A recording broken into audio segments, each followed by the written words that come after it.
Whoops.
Fuck.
Ah, for fuck's sake.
Oh, you've got to be kidding me. I think... Oh, if that's...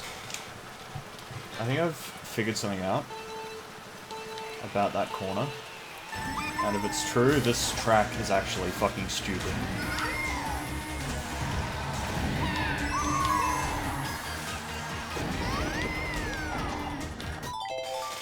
Specifically, I'm pretty sure the edge of the track, the red and white section, has different traction to the middle of the track. Which in turn makes it so that the braking is different. I actually need to check my recording for this because my ghost is going to be really shit for this.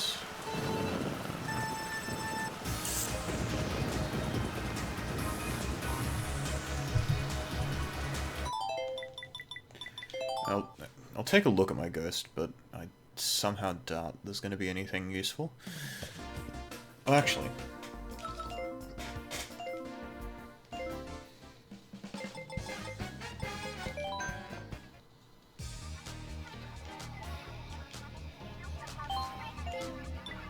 Oh, wait.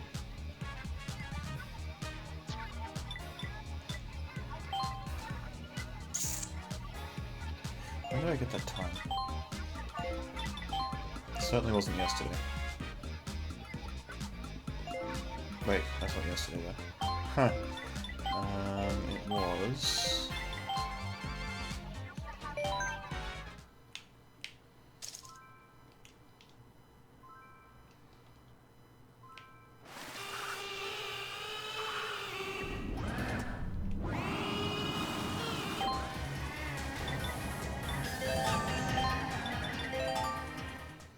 Not that one, okay. I could have sworn I finished more runs after the first one that I... Oh, after the point 4. No, I guess not, alright.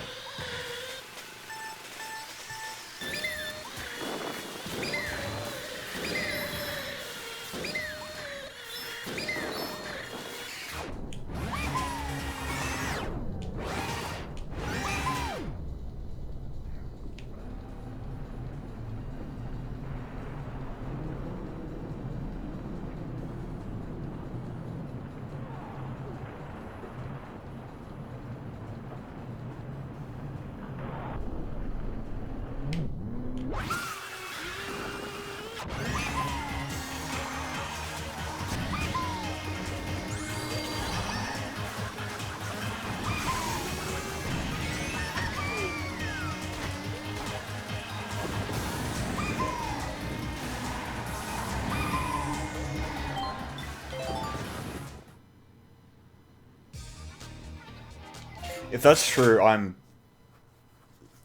Fuck. That is not going to be good. They single-handedly forced me to move over to a different set of tires. So I know there's only 2 people watching, but just to explain what I'm looking at here. The edge of the track has always been a thing in Mario Kart 8 that's a bit weird. For example, I know on Rainbow Road, on the old game, if you hopped on the very edge of the track, you'd actually go slightly faster. I believe this is also the case in some other tracks, especially, it's mainly those that have like the sort of, that don't have walls on the edge. Like you hop on the side of the track, and like there's a pit next to you or whatever, and you just go faster. For whatever reason, I'm not exactly sure.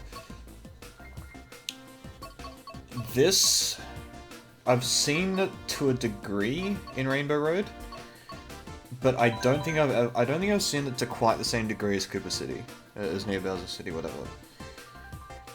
And it's kind of tricky to tell exactly what is causing this, but basically what's happening when I race my Ghost is I almost every time lose a shit ton around that corner against my current Ghost. Not only that, but when I was actually getting this world record, I would either get 0.5 or 0.3. I didn't really get that many 0.4s. What would generally happen is it would be, like, basically the same kind of runs that I've been doing the past little bit, and I'd either get a 0.3 or a 0.5. And I think a large part of that is because of this, because braking on the tarmac versus braking on the edge seems to be a 0.15 or so difference. So that would explain a lot. On top of that, the only times that I've stuck with my Ghost, because my Ghost doesn't actually take that corner very well. I have to brake a fair bit, and on that corner especially, the whole point of that strat that I do is to maximize my speed in and my speed out, but then I go as slow as possible through sort of the middle part of it, because at that point I'm not gaining any speed anyway.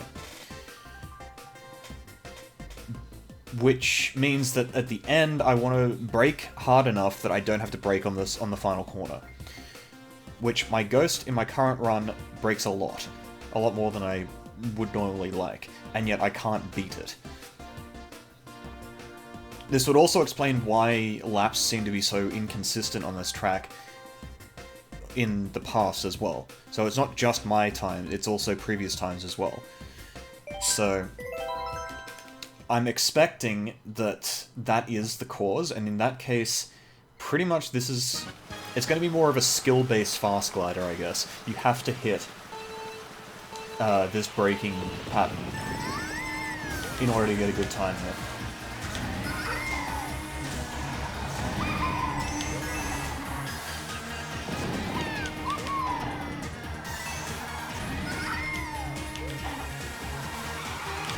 So here it doesn't matter because I want to be going slow anyway. And right there I just, like, held brake for a bit and basically stopped dead. Okay.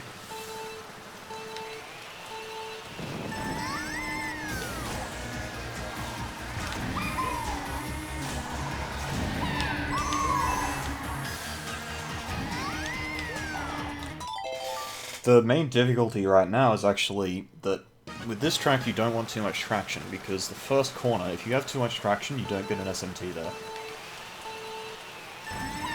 Because you need the sort of slidiness in order to be able to drift tightly here in order to charge your mini turbo up to a level 2.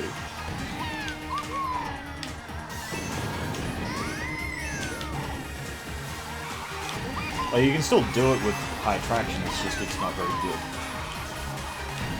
Okay, so I just restricted my braking to the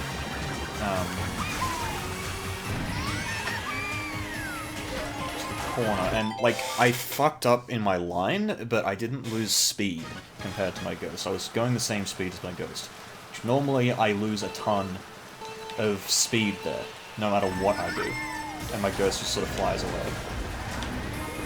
Which is weird, because I just braked there. Like, I think I had a regular mini turbo there. But I just braked there and I don't fucking know, dude. This game is fucking weird.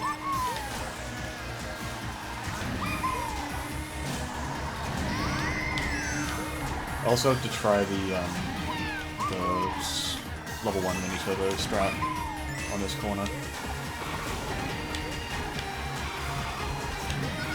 Like that. That is a thing as well. I don't fucking get it. I don't understand this track well enough.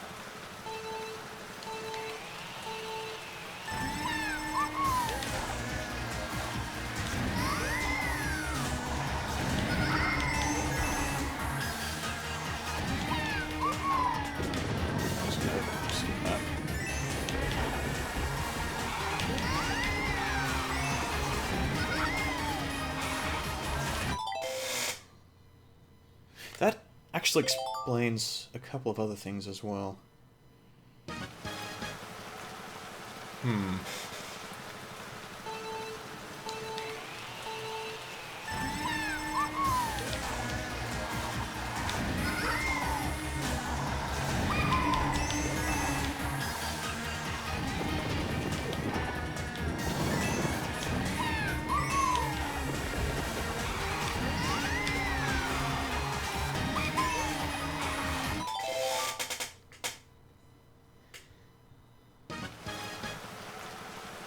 Okay.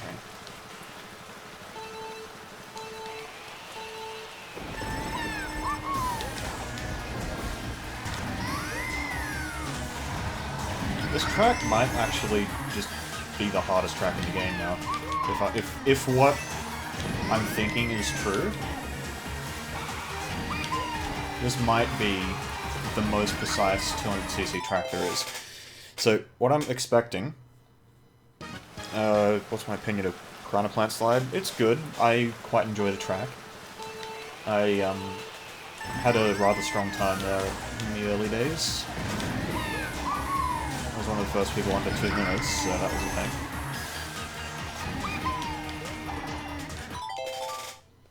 But 200cc Piranha Plant Slide is kind of crazy.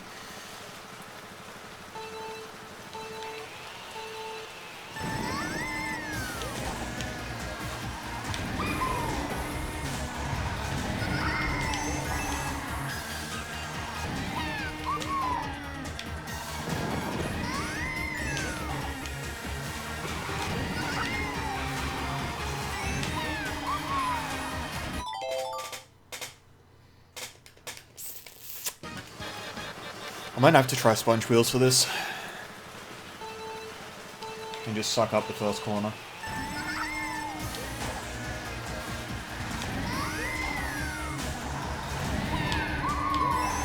Actually, I'm gonna try that. Because I need to hit that fucking... the red and white. I don't know what the technical term for it is, but I need to fucking hit that. Where is it? Sponge wheels.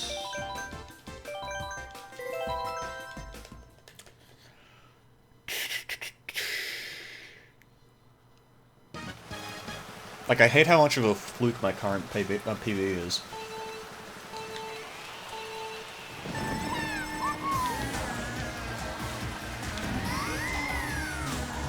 Okay, see, I had to go a lot wider there, and my ghost is pulling away from it.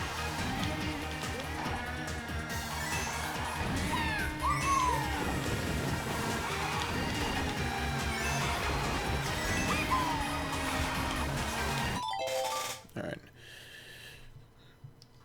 Blue Mini Turbo on the first lap is kind of shit.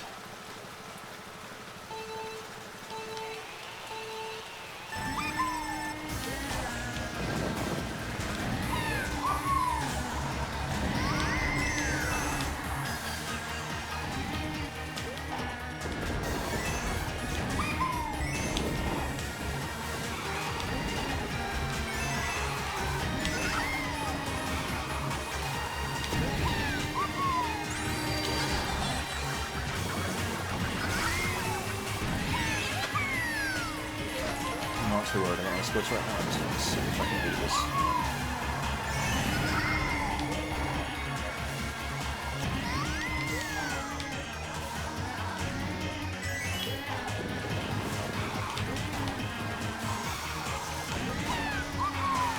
Fuck! Muscle memory is fucking killing me, dude.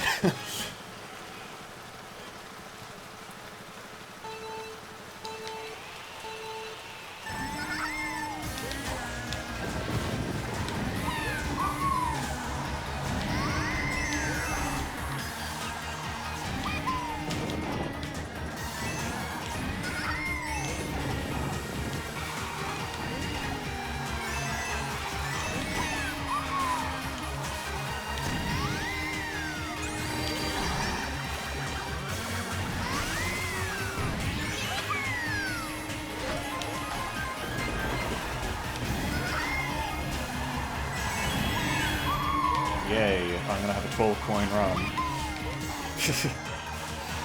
Oh shit, dude. Yeah, this doesn't feel good at all.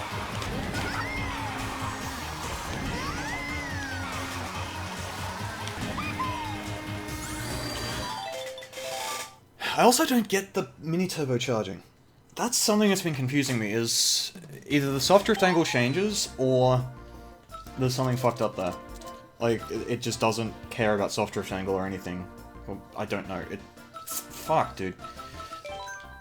There's too much shit in this track that confuses me. I can guarantee if I beat this time, it'll probably be like a 0.2 or something, and I'm gonna have absolutely no clue how I did it. And that just pisses me off. Like, you compare that to Rainbow Road.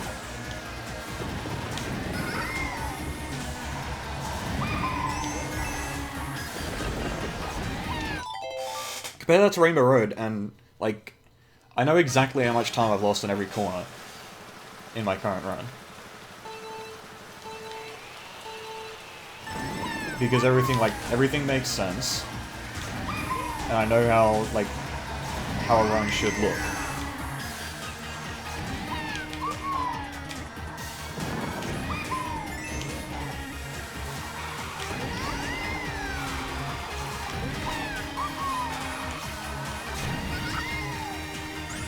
See, aside from the fact that I got no coins and my ghost is now streaking away from me, that was actually pretty solid. It's just... I don't know.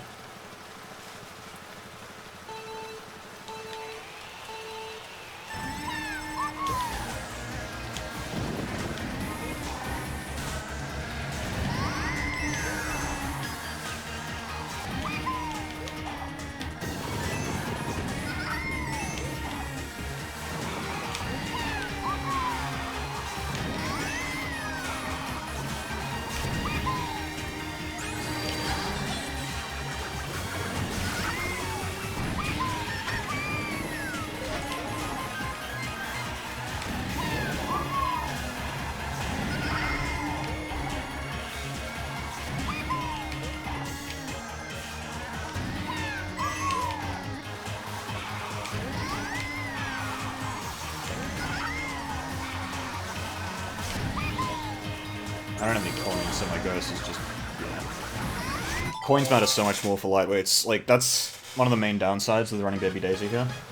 Is if you have a decent run, or you miss a coin or something, you lose a ton more time. Which, like, in my PB, I actually missed a coin at the end of lap 2. Like, I was trying to go for the third coin on the glider, and I just missed it. I wouldn't be surprised that just single-handedly cost me like 0.2 of a second or some shit on lap 2. Or lap 3, rather.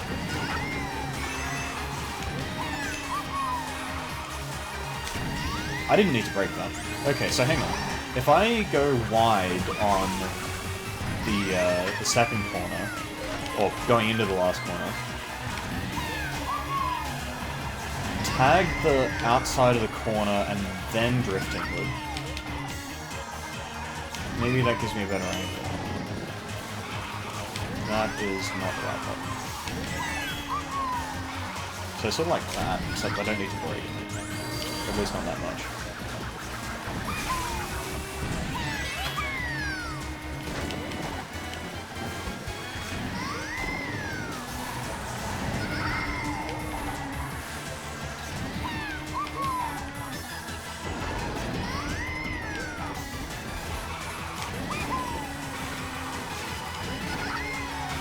And that's the fucking problem with going tight. Okay. So, either I go tight with a blue mini turbo or I go wide with an orange one. I can't do both. I can't go tight with an orange.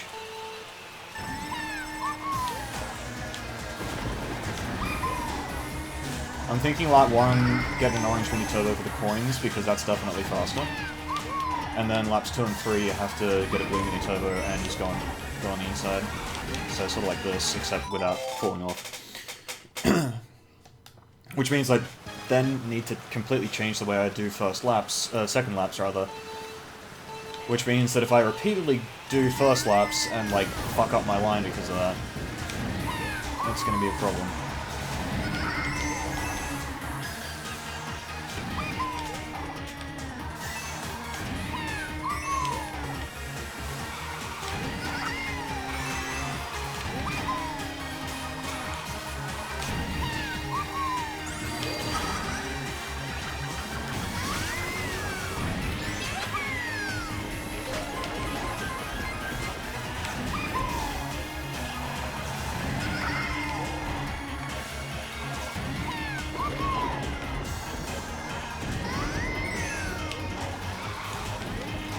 For fuck's sake, dude. Okay.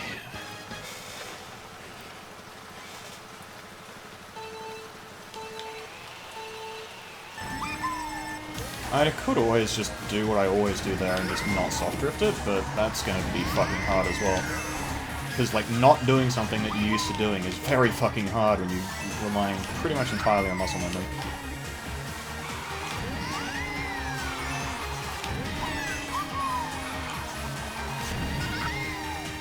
See, I'm keeping out goes way better here because I just had more speed coming out of that corner. And it's all because... Fuck, dude.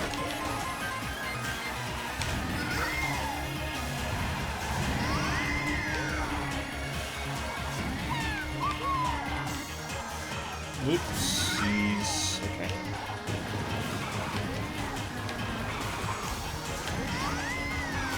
No, you go too fucking slow there, dude. Maybe just going wide is actually faster. Just for the sake of...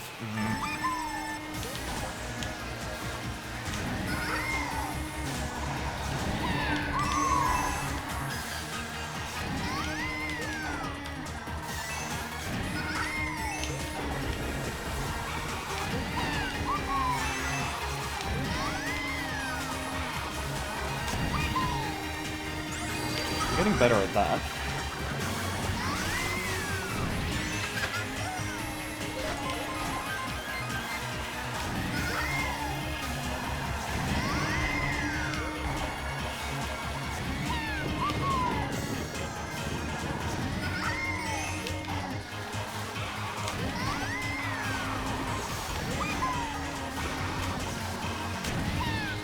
I think they just gained a bit. It's hard to tell because they... a little bit low on coins.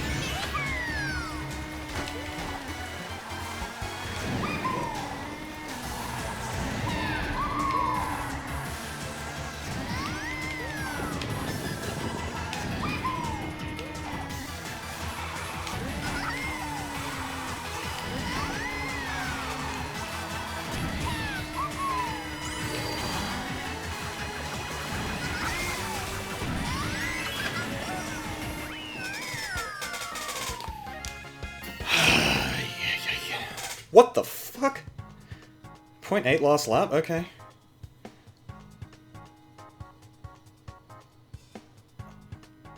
Like...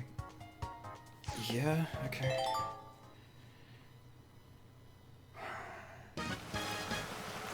That just confuses me. The start of my lap was good.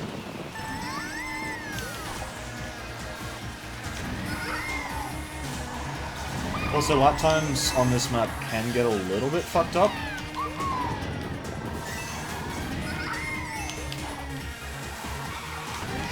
Oops. Lap times on this track can get fucked up because of the glider at the end. You can gain and lose time somewhat arbitrarily there. What tends to happen is because you do an ultra mini turbo at the end of that, like sometimes the mini turbo will last longer, or not last longer. Sometimes you will use it and then like you will hit the next lap sooner and it won't necessarily gain or lose you any time, but it'll just sort of shift the time around in between the laps. So like you might gain 0.1 on, it won't be 0.1, but it'll be like 0.04 or some shit. But you might gain a little bit on lap 1 and then like lose a little bit on lap 2 as a result.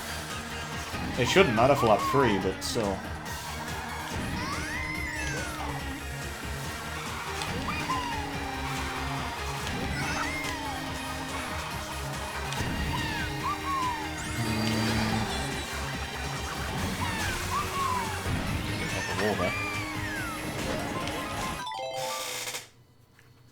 And see, shit like that, I just got a 0.5 even though I fucking hit the wall and all that. So.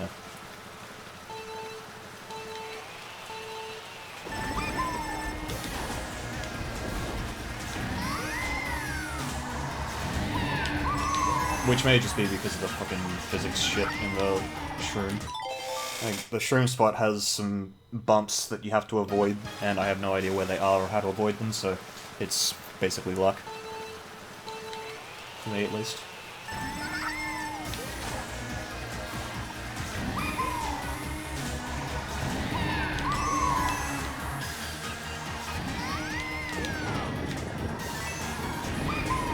Oops.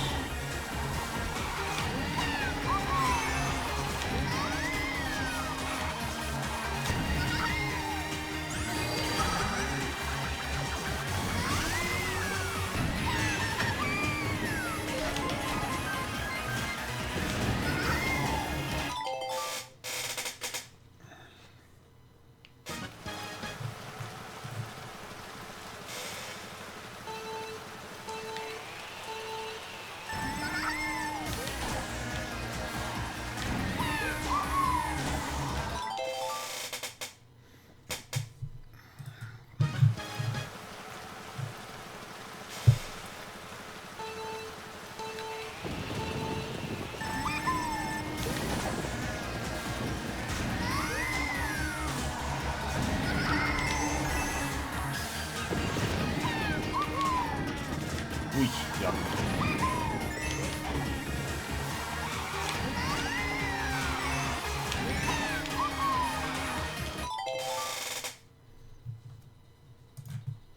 Okay, well, I've figured out the first lap a bit better, though.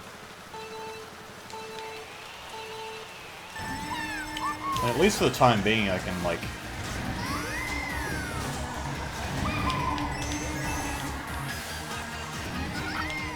bludge my way through the second and third laps.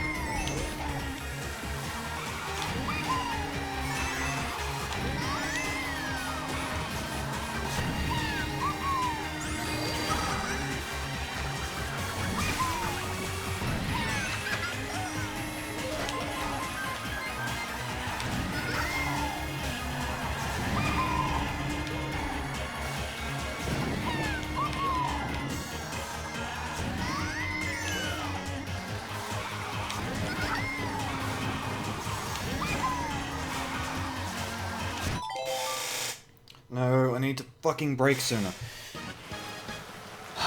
Rainbow Road muscle memory is actually killing me there.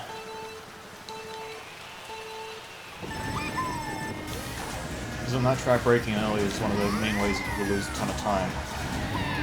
And on this track, you actually need to brake early so you can make that corner.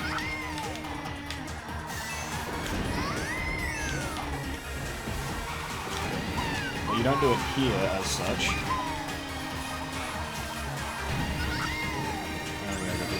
Oh, I did get the ultra.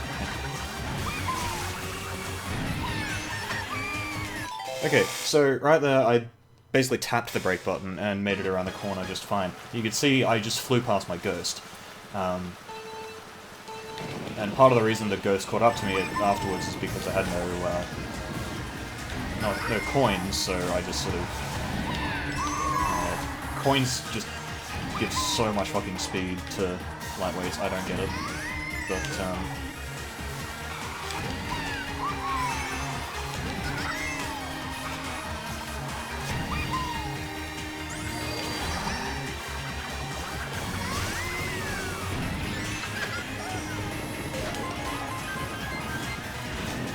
oops.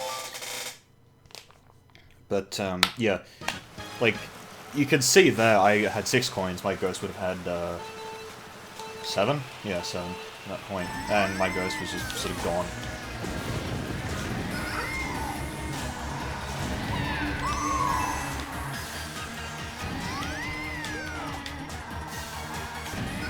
Pretty much how wide you exit that corner doesn't matter at all.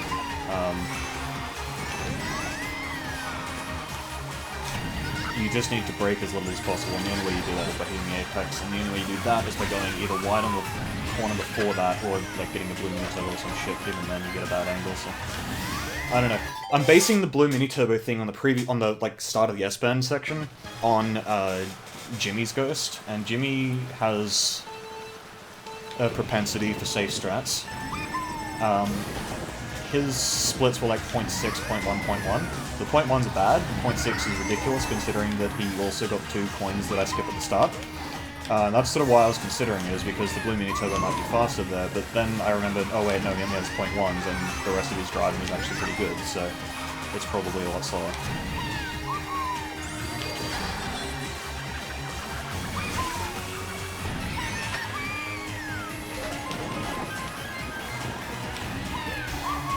Oops. Oh, no, goes that round. Oh, maybe not. Like I said, I can always just bludge through the second and third laps.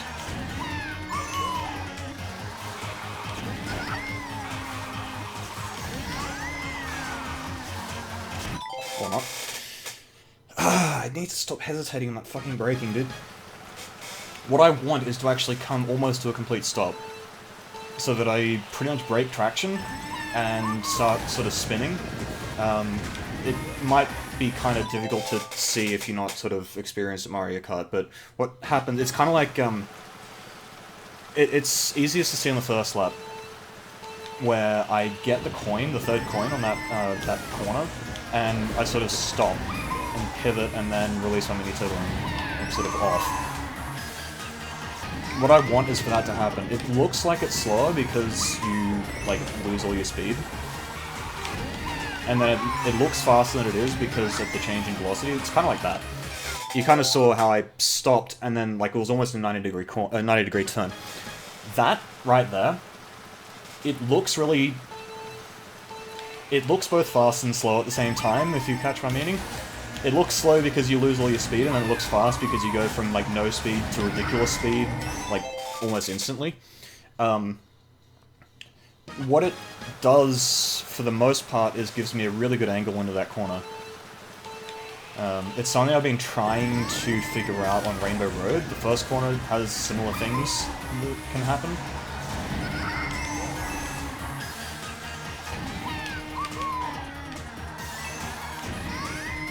But it's just a lot easier on this track because you actually sort of break traction to do it, and it's important.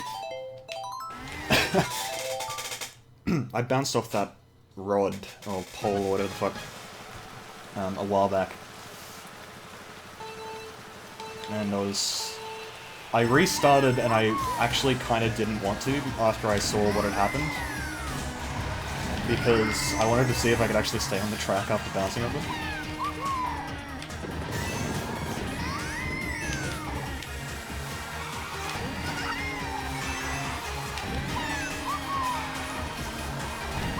I didn't get the new turbo. Oh, yes I did. What the fuck? Oh. I went for the wide coin and fucking miss it.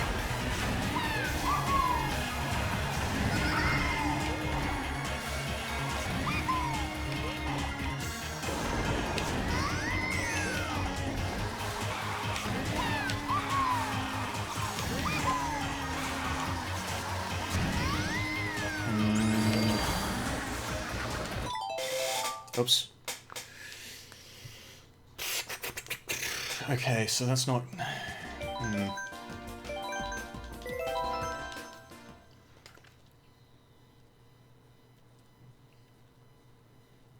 Still not it.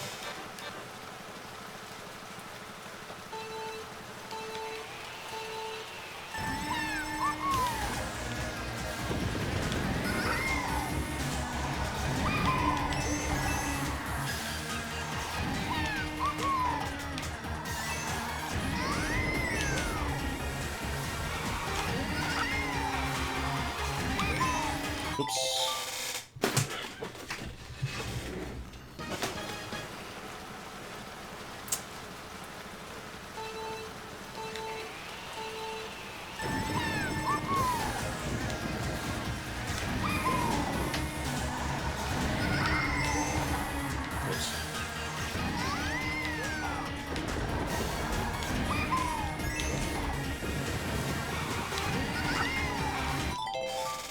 Okay, the coins don't matter too much in getting that line, but once I lose that many coins, it kind of does start mattering.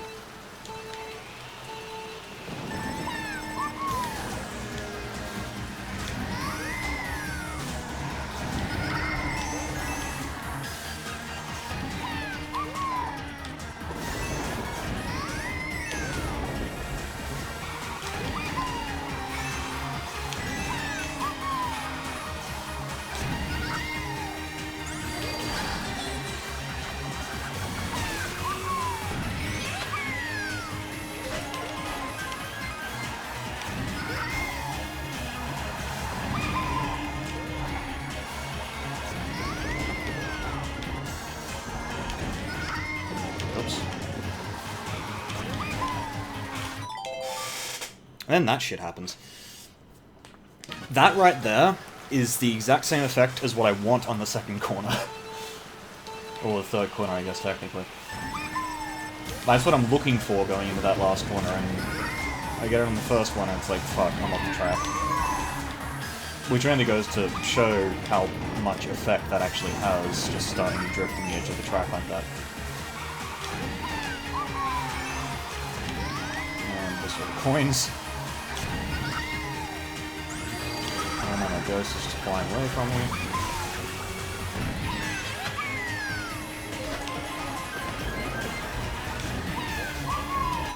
And I hopped up the ramp so I don't get the traction.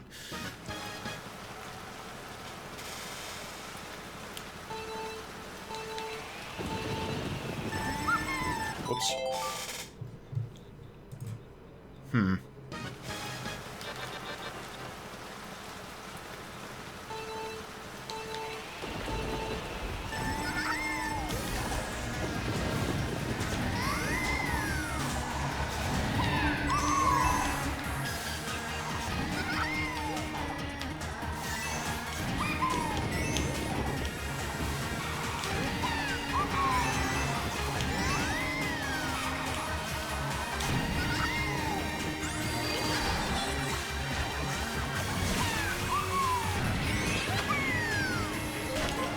Stop taking that fucking corner so tight. It's killing my streamline.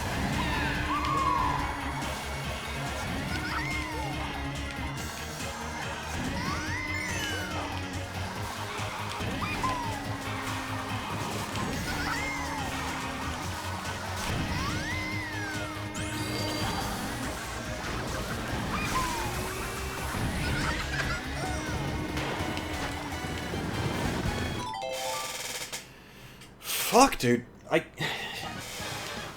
need to go for that third coin now. I need to go 3 and 4, then... third coin, then fourth coin instead of fourth and third.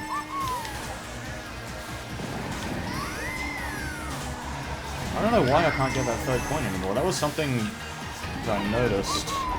Like, as soon as I was on pace for, like, 0.4 and better, I stopped being able to get that coin in the second lap.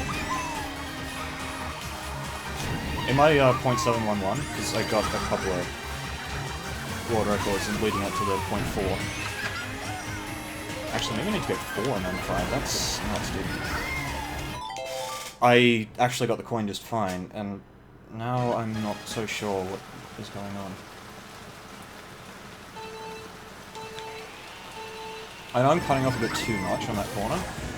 The first corner leading up to this room.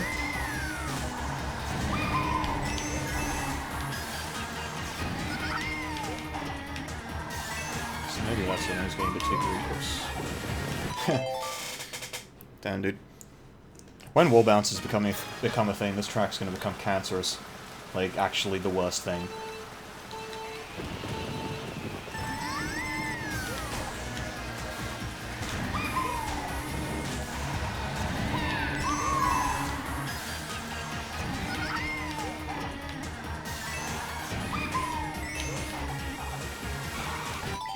Because wall bounces in this game can give you a tighter line, and they don't tend to lose you too much speed. In fact, on 200cc you can actually gain a lot of time from them. On Toad Harbor, there's a wall bounce on, I think, the second lap of the current world record. Saves a bit of time.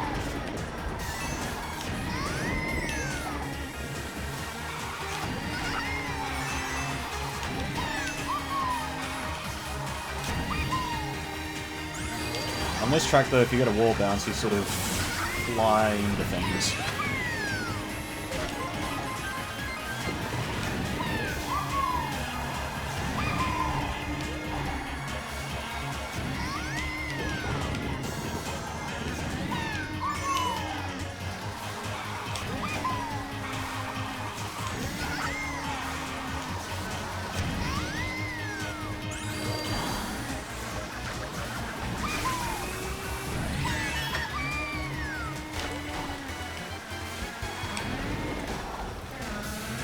That's one way to lose a run.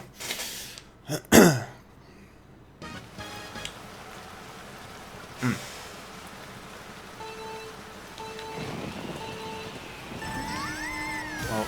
that would have been world record, assuming I didn't fuck anything up too badly. Because lap 3 is supposed to be a good chunk of time faster than lap 2. That's why my world record was sort of beaten so easily.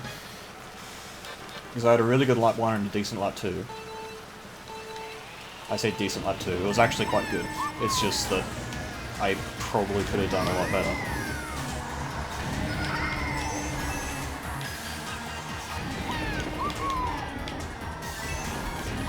plus the current world record holder's got a best split of like 0.8 for lap 2 or something. But then lap 3 is really quite straightforward for getting a 0.8 or something. You just basically don't screw up too badly and you get it. In my current PB, I lose a ton of time on the S-bend because I just sort of, like, again, it's the sort of taking it too tight thing. Also, that was a minor wall bounce, and that's why I lost so much time. Oh, fuck. I didn't need to break that.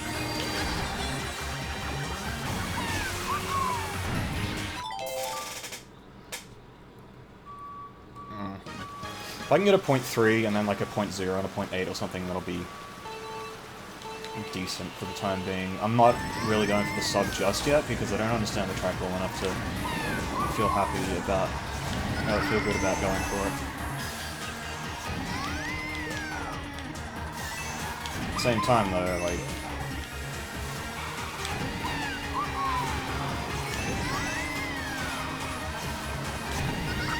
same time, getting a PB on this track is usually going to be like by 0.2 or some shit because you just sort of do one thing better and you gain like 0.3 of a second for it.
What the fuck?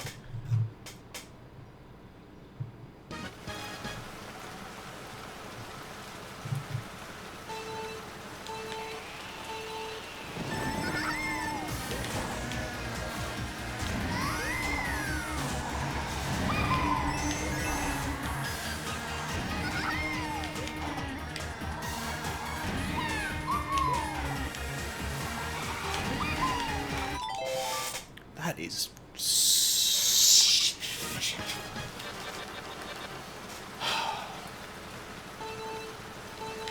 That corner has been fucking with me the entire time I've been playing this track.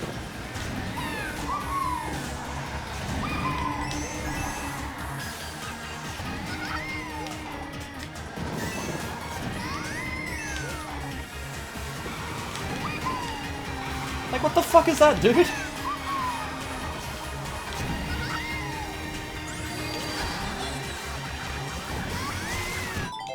Seriously, what? Oh my gosh, that just...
Oops.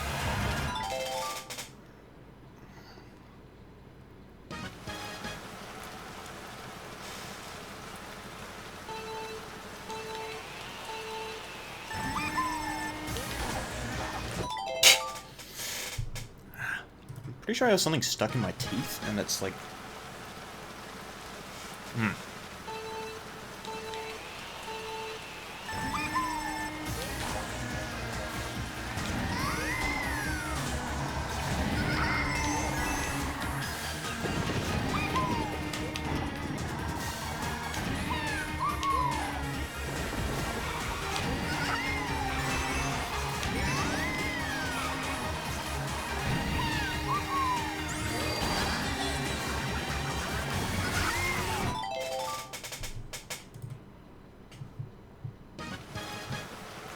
What's a good setup to beat 200cc with 3 stars? Pretty much...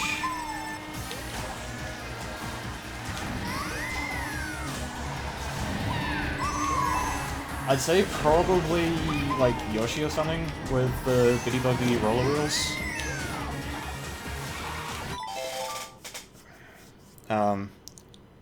For the most part, anything below... anything about DK's weight or below with a high acceleration and high handling combo is going to be good. 200cc is mostly about, just, like, consistent lines, rather than high speed. Oops. Bitty Buggy, or Buggy Bud. I don't know what version you'd be playing on.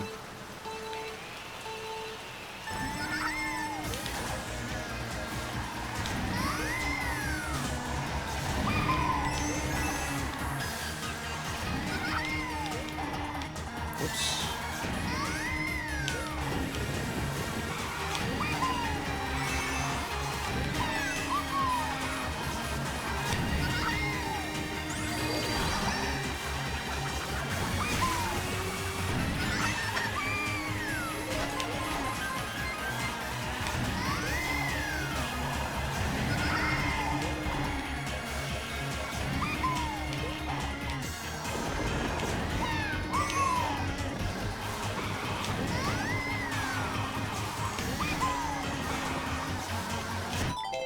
Okay.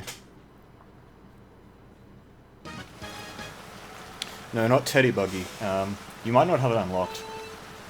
If you have Mr. Scooty, that's another one. You could also use the Streetle or the... what's the other one? The Land Ship.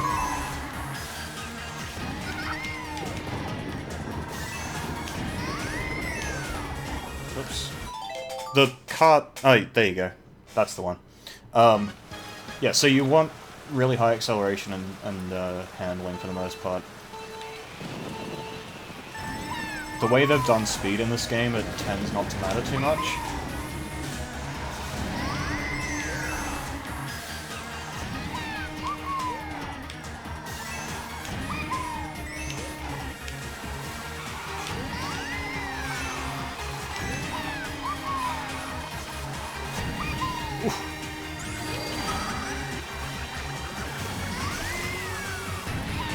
Oops.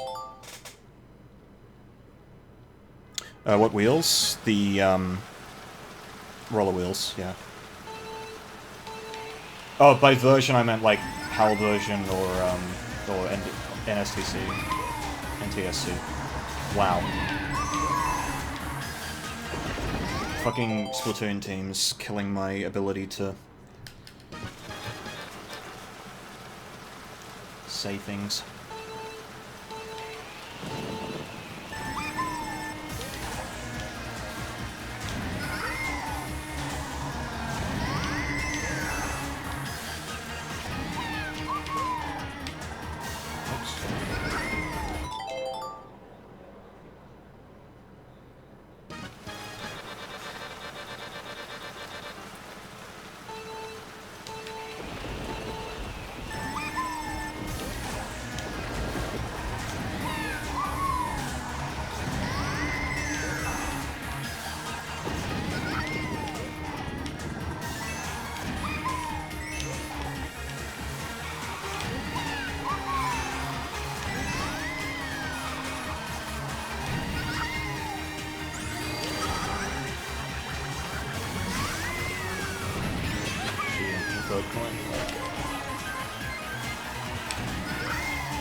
Fuck, I thought I went off-road there.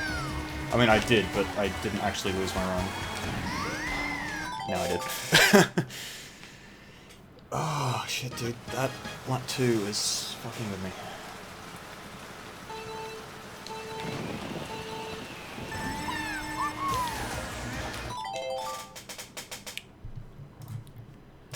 Glad to hear it's working.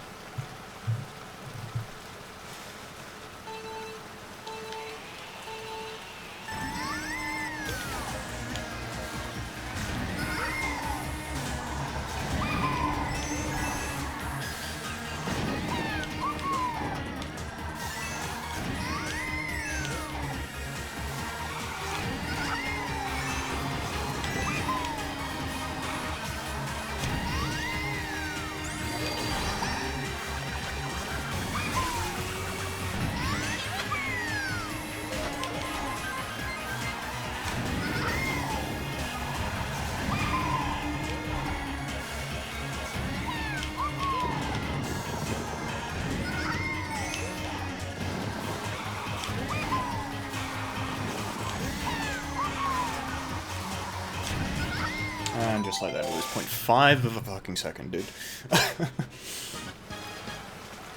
Ah, shit.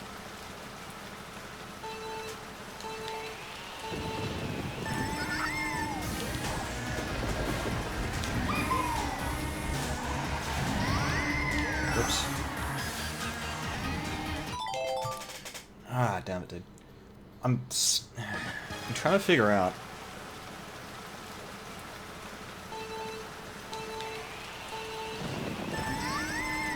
I need to see how much time I actually lose from this.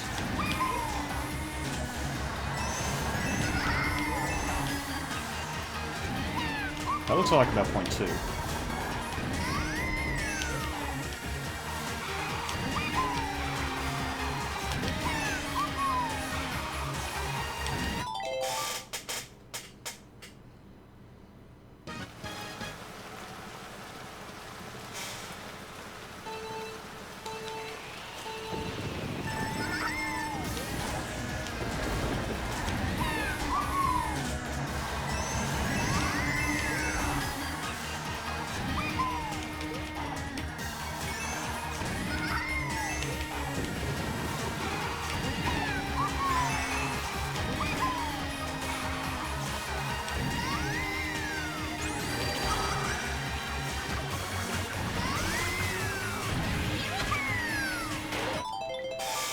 So, I didn't get an SMT, so it's about 0.2 of a second loss, but I should then gain point...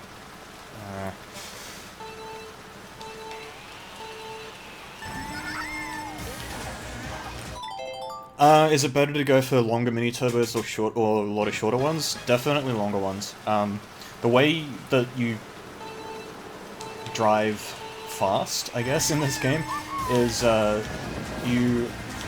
how fast you go around corners, like the actual speed that you're going, doesn't really matter that much around a corner. What matters is how tight you're going, usually. But then coming out of the corner, you need to be going as fast as you possibly can do. So it makes sense that you go for faster boosts out of a corner, rather than a whole bunch of smaller boosts, like, on the corner. I just... That fucking trim spot, dude. That just fucking shits me. Like, that was actually a perfect line to not only get the third coin, but also, like, gain 0.1 on my Ghost. Or maybe not 0.1, maybe 0.05, I'm still sort of...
Fuck me! Ah. I need to stop getting so fucking nervous on the first corner.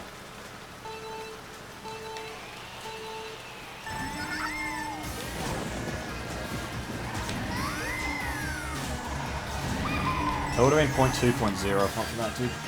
Fuck!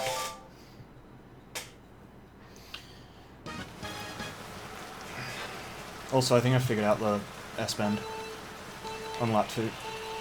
Because I actually did that really well. That was... I gained time on my ghost there, which I haven't done before. On lap 2, the reason to 0.0 is because I fucked up, like... I fucked up the indoor area, and then I fucked up the corner out of it. And then I think I had lost some time going for the third coin or something, which, yeah, I just need to go for third coin on the first lap. Like... Okay, so... The reason I got salty about my first corner, even though I fucked up other shit, is because that first corner, if you actually watch the other two people who've got 122, they do that corner wrong. They go for hops to realign themselves, but the way this game's physics work, you don't want to do that. If you do hops, you, like... I don't actually fully understand it well enough to explain it, but basically the reason I'm steering, and by this corner I'm referring to is the one with the, like, the jump on it at the very start here.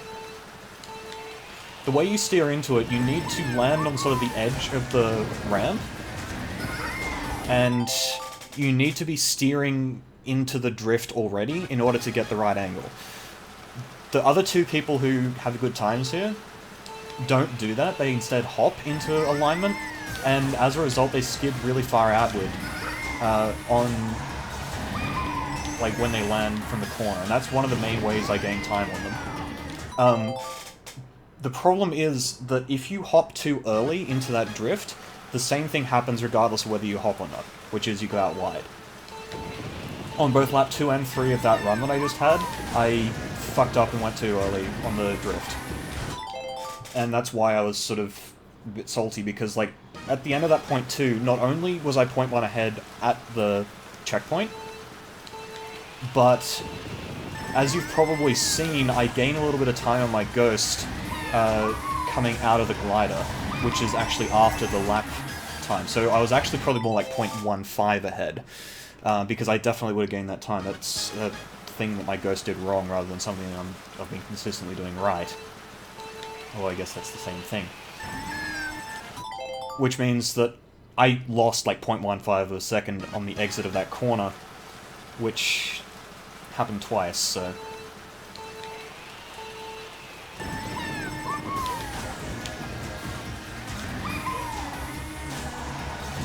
So you see, like, right there, on that corner I hit both apexes.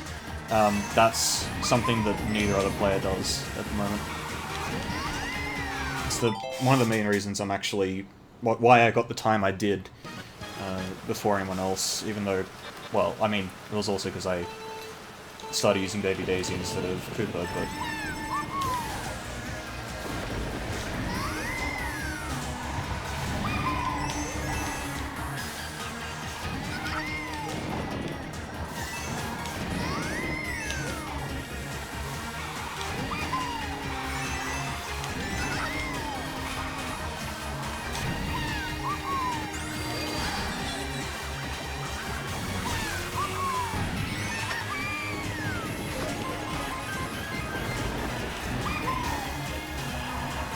That's fucking annoying.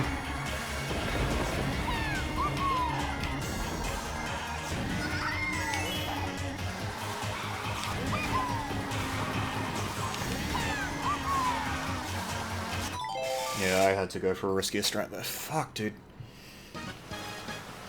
And that's the risk with going too late, by the way.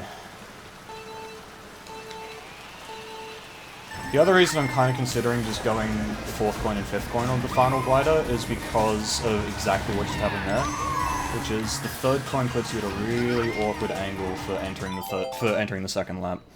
You need to sort of dive straight down and then go out. You sort of need to kick out wide, and you can only really do that from the middle of the track when you're going at that speed.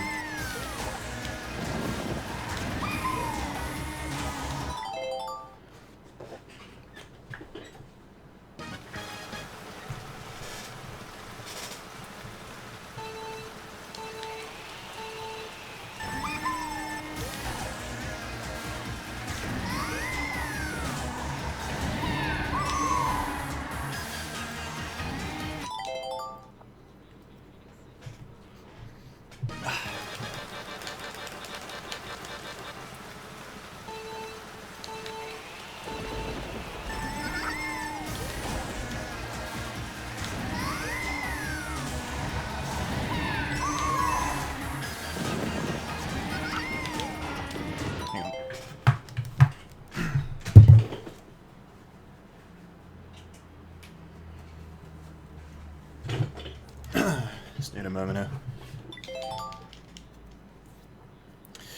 How does character selection compare? Okay, well, they changed the way speed works. Sorry, they changed the way They changed the way that acceleration works, such that max speed combos are no longer relevant at all. I think the highest speed combo that is used is like the fucking Blue Falcon Slims or something.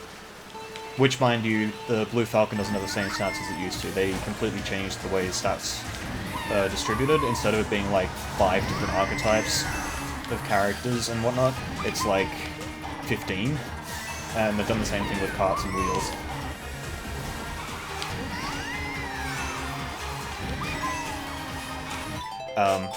For the most part, what you'll find is combos that emphasize acceleration, handling, and mini-turbo. Especially in tracks like this. So the reason I'm using Baby Daisy, even though this combo has 0.75 speed, this combo also has almost maximum acceleration, maximum handling, and I think maximum mini-turbo as well. So because most of this track you are either in a mini-turbo, or you're drifting, or you're braking and drifting, there's absolutely no reason to use anyone like heavier, because you lose all the things that are important and you gain speed which you don't even use. So that's sort of how this track has progressed. Rainbow Road is the other track I specialize in right now, and that one is Inkling Girl with the same combo as this, and again for the same reasons. But because there's more sections of Rainbow Road where you actually use your max speed, having the extra max speed matters. At the same time though, like, I haven't fully experimented with like other strats that might be more tailored to heavier combos, like for example Luigi with the same combo. So I can't say for sure if Inkling Girl is best there, but...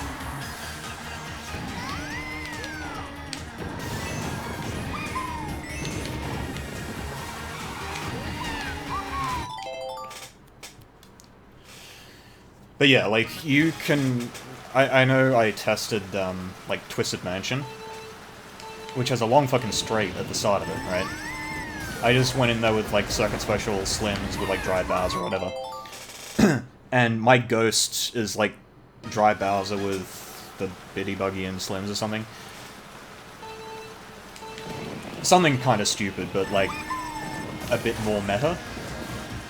And even on a straight, like, my Ghost just flies away from me. It's fucking stupid.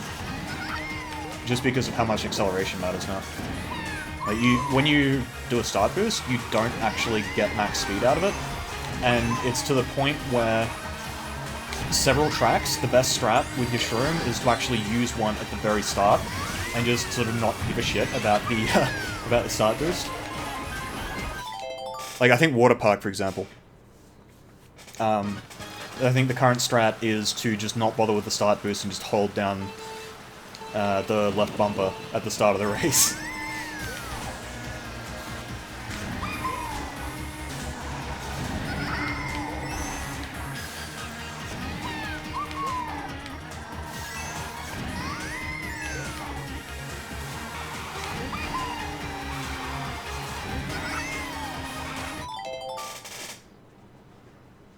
Also, that previous run, I think that would have been a .1 if I get all those coins.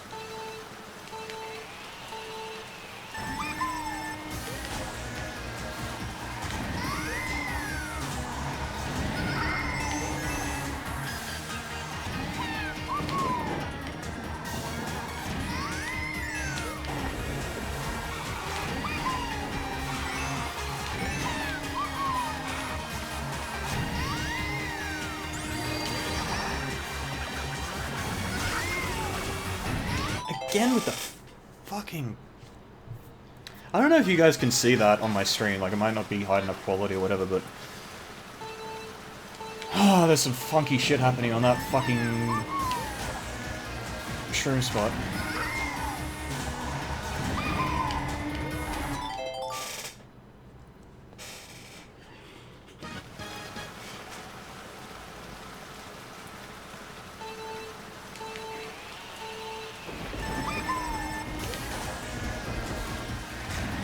Yeah, it's actually really, it is really interesting. Like, I've actually surprisingly enjoyed, considering how much I played Mario Kart 8, I've actually enjoyed this game a lot just because it's not as similar to Mario Kart 8 as you might think. So, yeah, that's definitely been interesting. Of course, because you use a lightweight, it's way fucking harder to get coins because you just have a smaller hitbox, if you can call it that.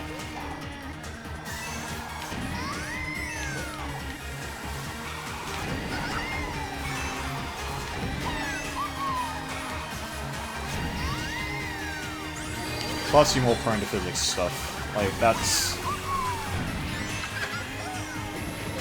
I was doing Dragon Drift with Baby Daisy. There is some jank shit that happens on Dragon Driftway when you're using Baby Daisy. Like, you can just... On the first trick ramp, if you take it wrong, and by take it wrong I mean, like, you hold left very slightly or something like that, you know, like you're just trying to realign yourself and you just fly off into the wall. For no reason. You're just in the wall because the game thinks that that's how physics works.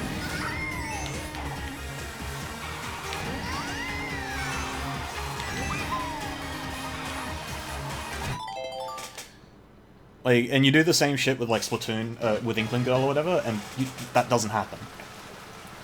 You actually have to try and find that bug. So...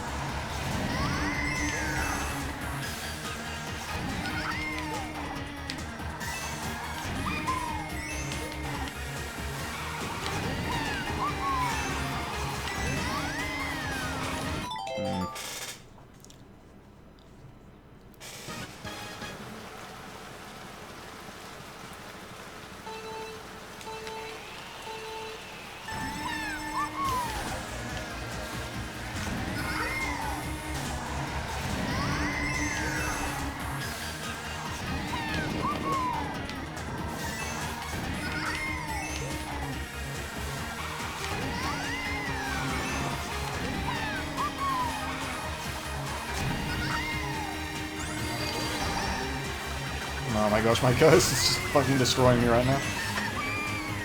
Hey, you're on a straight with one less coin than me. Fucking die. Sorry, 2 less coins. 2 fewer coins. Yeah, I mean, it is.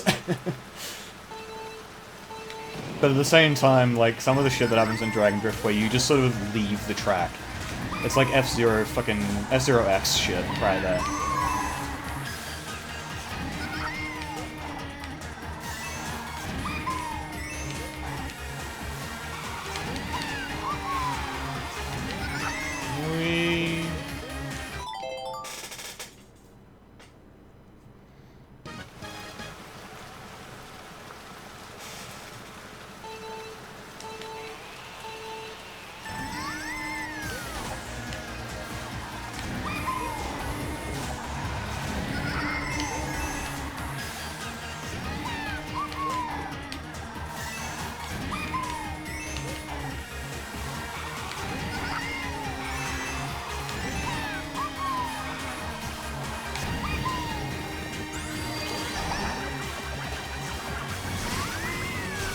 What the fuck?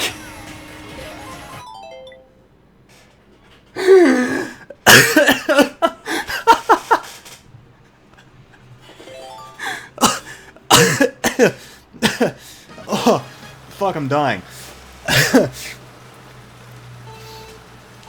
Oh.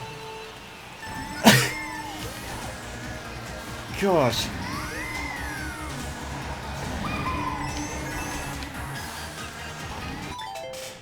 I'm actually lightheaded after that. That was... Like, I coughed and fucking wheezed and laughed all at the same time. Like, I was inhaling and coughing at the same time. Shit hurt.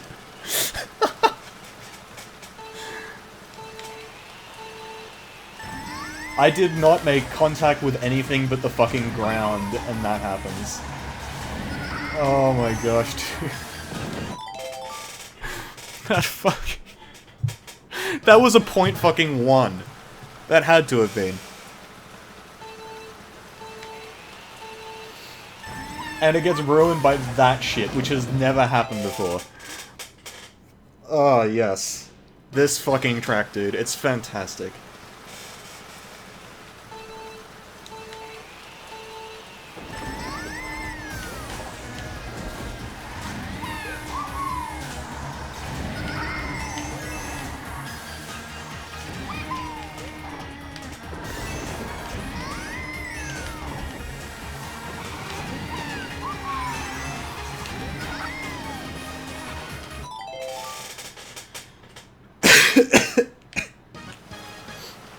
My throat's a bit dry after that. Oh boy.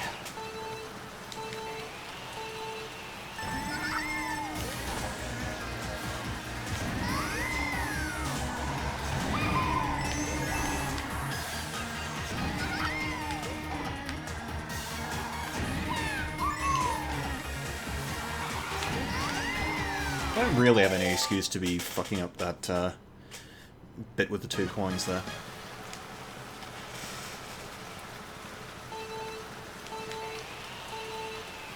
You guys might have noticed I've been losing a bit of time now. That's sort of...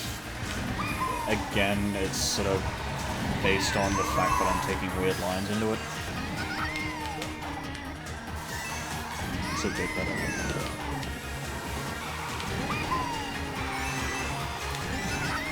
Oh, I knew I'd screwed that up a bit, but I didn't think I was actually going to fall off from that.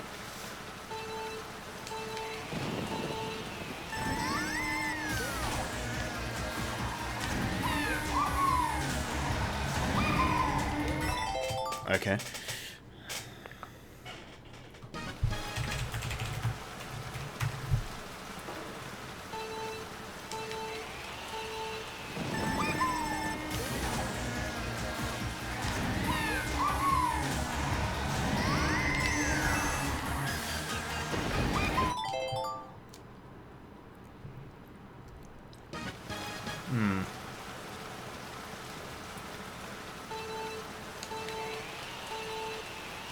Yeah, I knew I was gonna blow.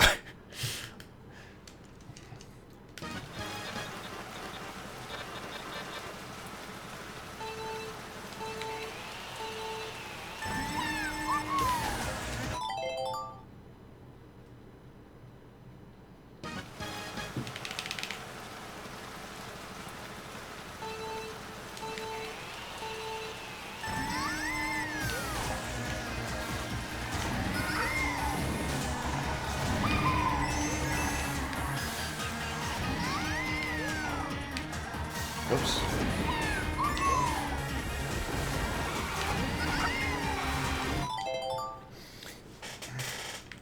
That strat, the way I just took that corner should be a bit faster. I just need to, like, actually recognize when I do it.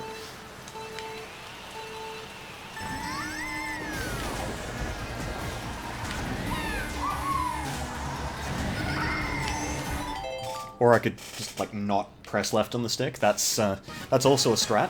It's not a very good one, but it is a strat nonetheless.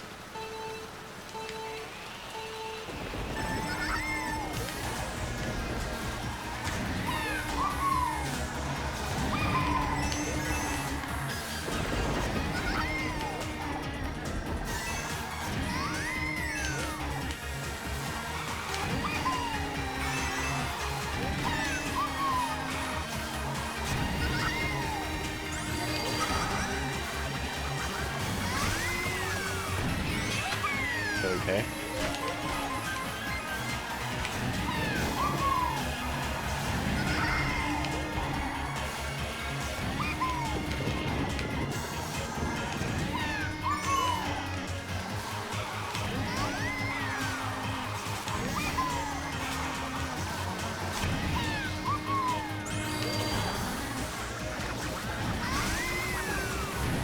Damn it, let me get the coin.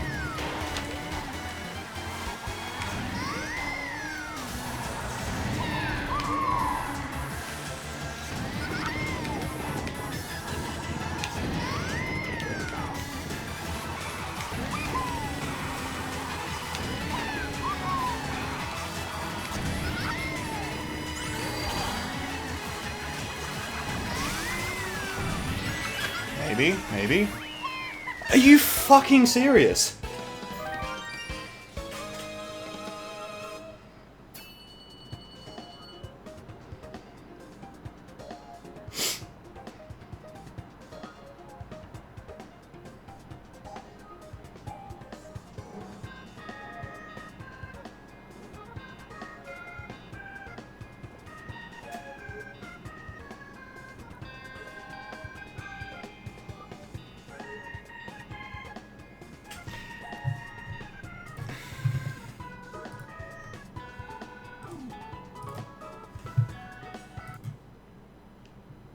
Oh, shit. Right-clicked on the wrong thing.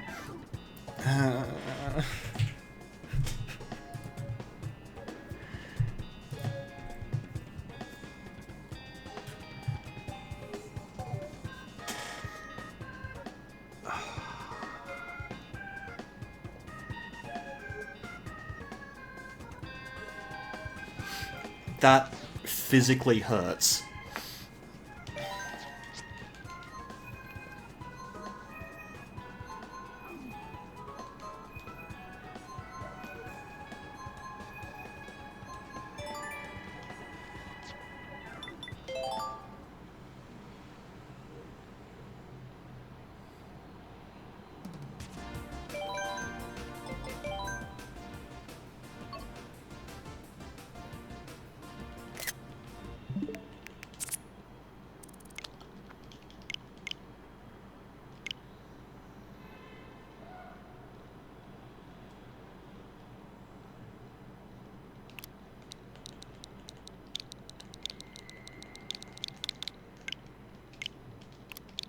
Oops.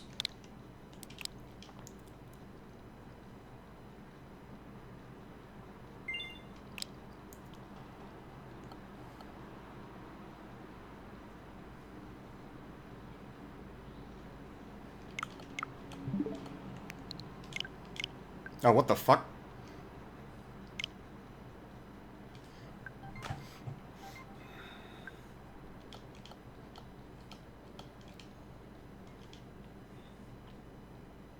Apparently there's a system update.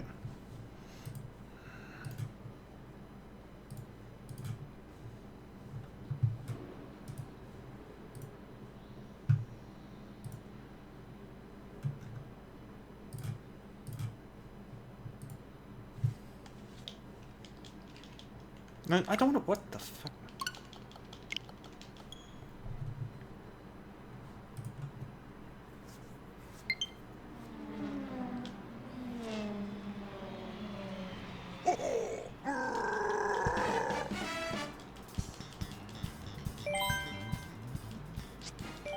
Oh. Oh dear.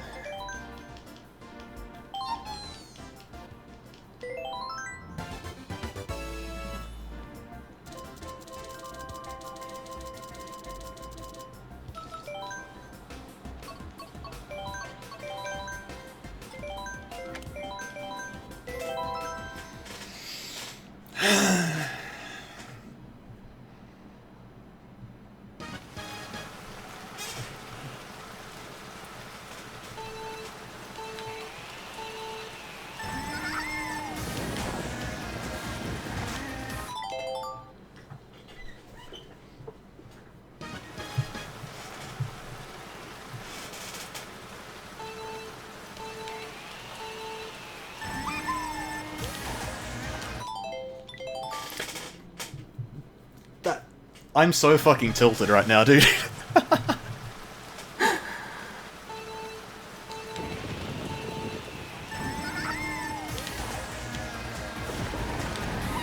Oh, yeah, okay.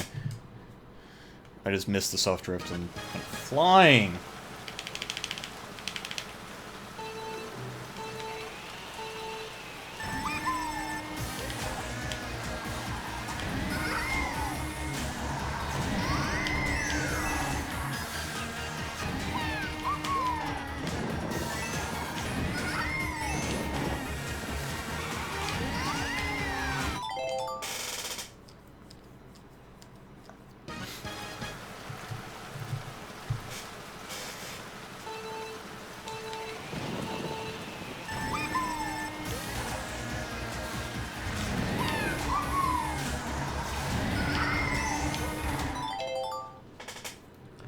Oh my gosh, I just...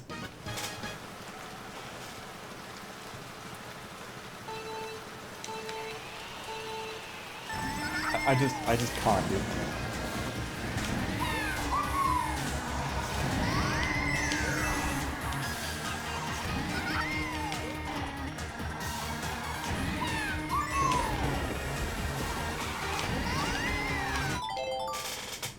I actually don't think I missed those coins, but I don't know.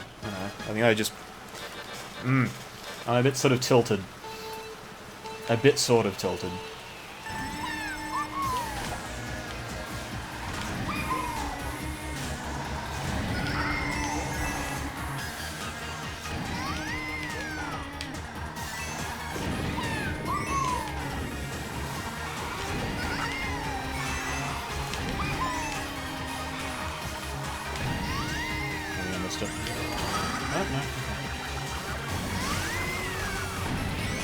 Fucking bump, dude. And yeah, this is... Oh, it's not too bad. By some miracle I regained traction there.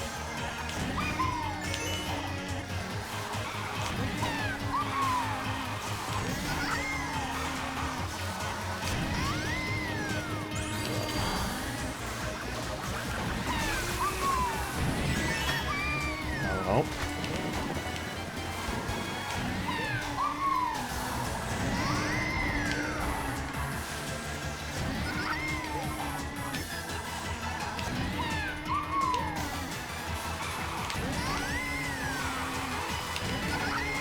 It's all over, dude.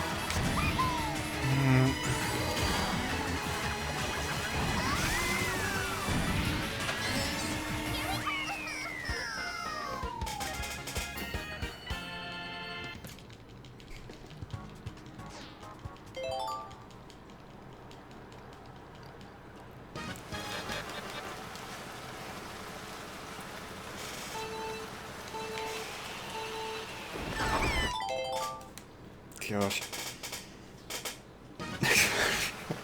Just,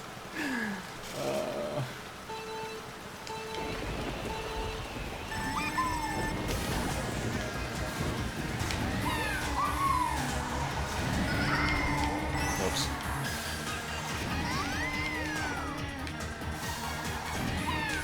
Yeah, fuck coins. Who needs them? Walls, on the other hand.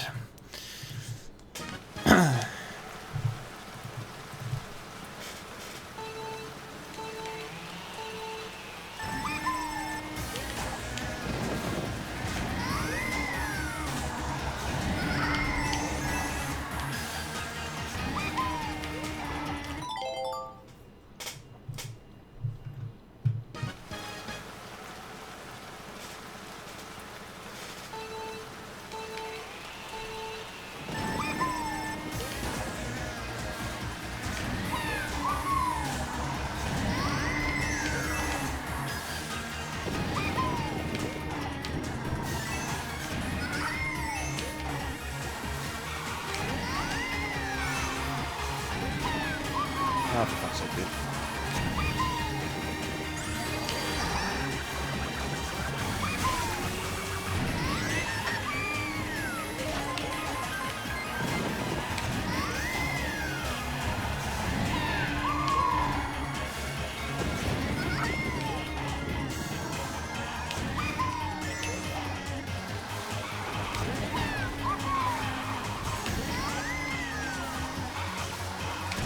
Well, I tried to get the coins.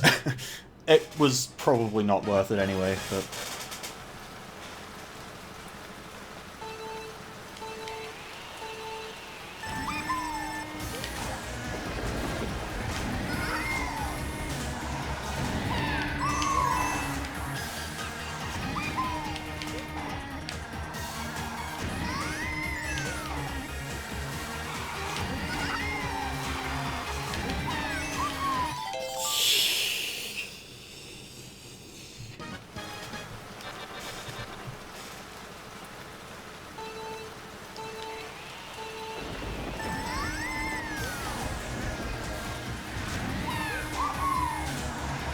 I'm surprised that actually worked.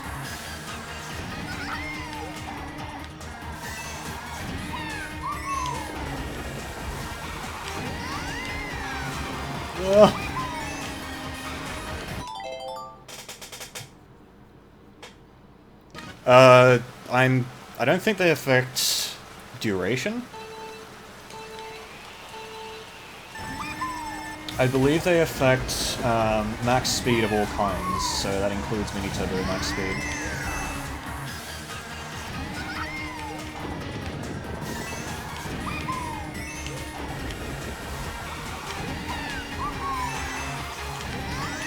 Excuse me, game. Yeah.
What? Why did that suddenly start happening?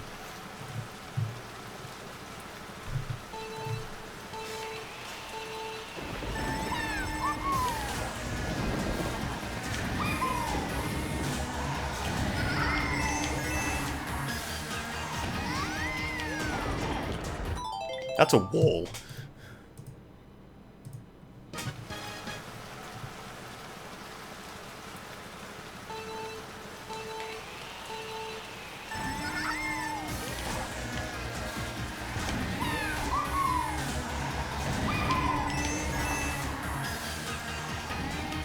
I missed mini turbo. Help.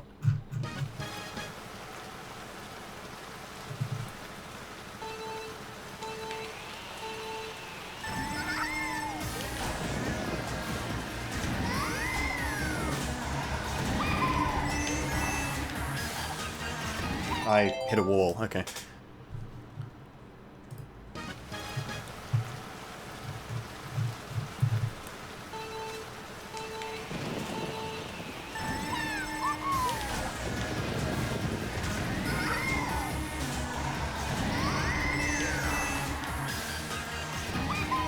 I hit another wall. I hit another wall. All the walls.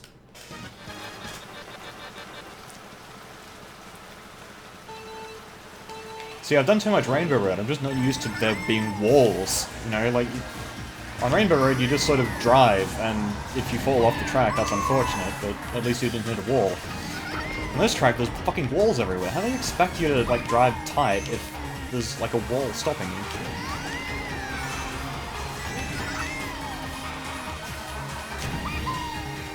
I just don't get it, like, this is unreasonable. I missed the fucking coin, dude.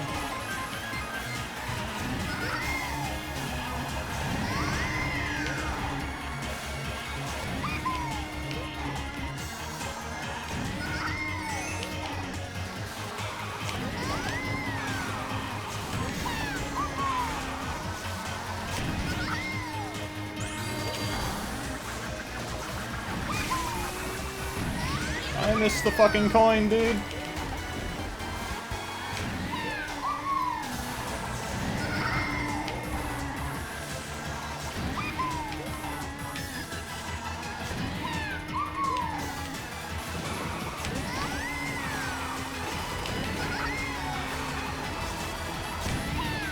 Damn it.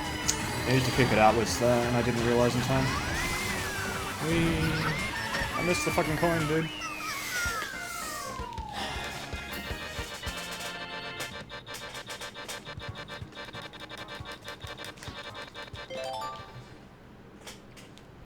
It's actually surprisingly hard to get those coins, because you keep sliding outwards when you release your mini turbo, so you kind of have to do it in a certain way.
I should have kept going tight, dude. I thought I was gonna...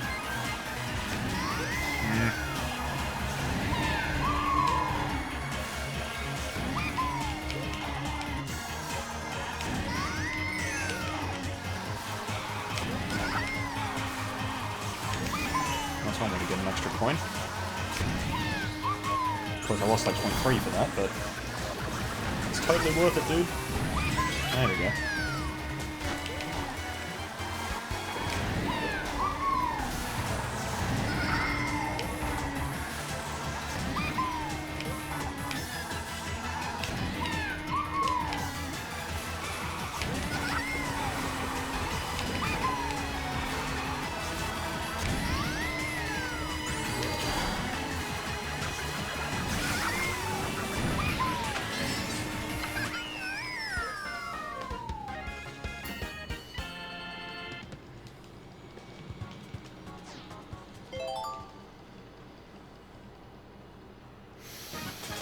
Not sure I'd describe myself as a god.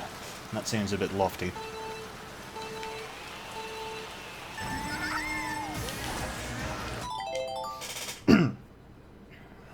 See, now if I were a god, I would have just sort of willed myself over that gap instead of hitting the wall on the other side.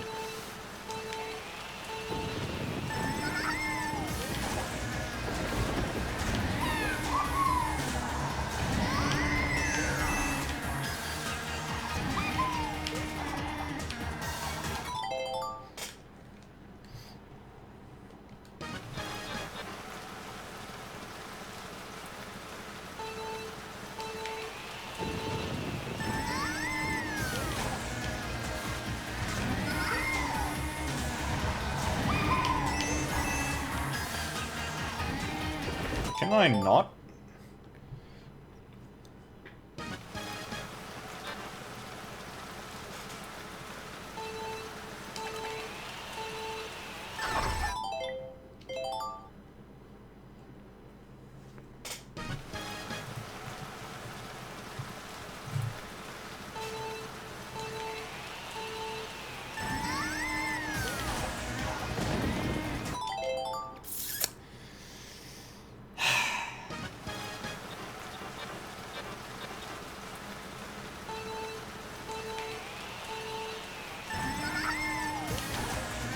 What? I need to just stop doing that.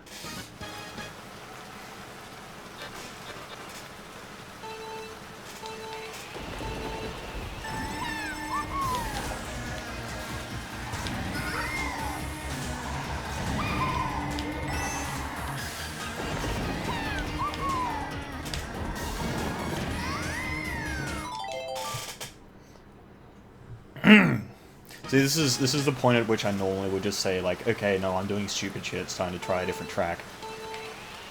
I think I'm gonna blow an engine here. No? Okay. Very close to it, though.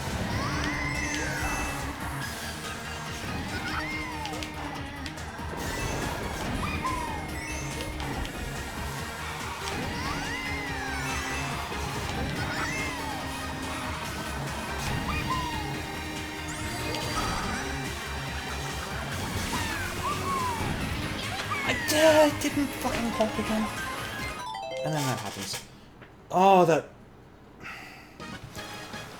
Now I'm going around the shroom spot expecting there to be a fucking bump. And because there wasn't, I just fucking threw away a good lap. Damn it.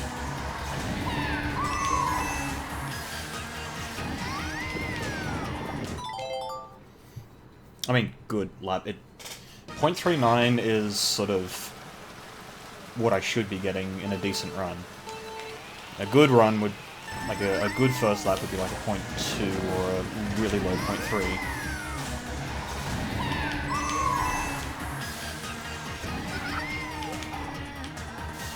Oops.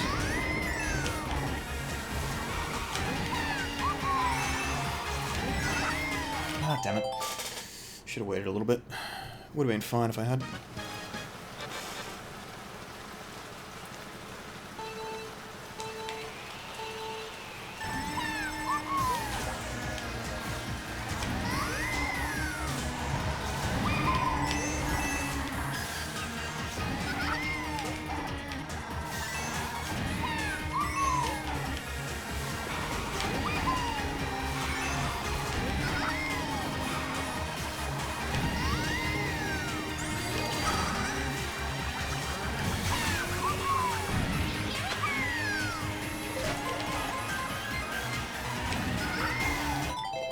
Hmm.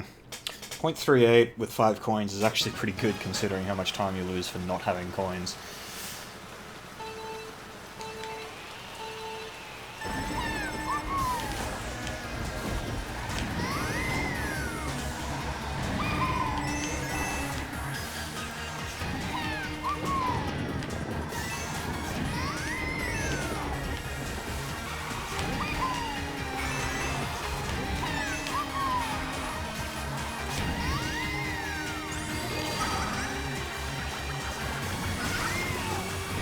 That— oh my gosh, this time I didn't expect the bump and there was one. Fuck's sake, dude. Oh, this game is killing me.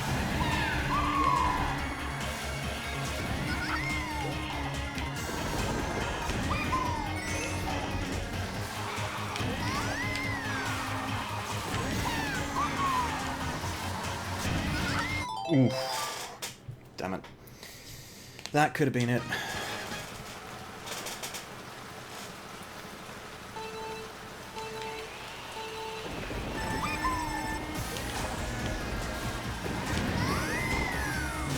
I'm starting to understand the lap 2 and 3. What the fuck was that? I'm starting to understand lap 2 and 3, so it should be only a matter of time now until I sub. Like, it's not gonna— I'm not gonna get it straight up, unless I just have one of those god runs, which I sometimes have.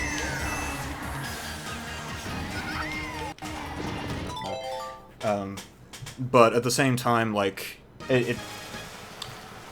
this track is now starting to feel like Rainbow Road did before I got the 134 rather. So, like I said a little bit earlier that what I was annoyed at was the fact that I don't understand when my runs are good or bad. But now it's starting to feel more like Rainbow Road, where I actually do sort of have a proper understanding of the track.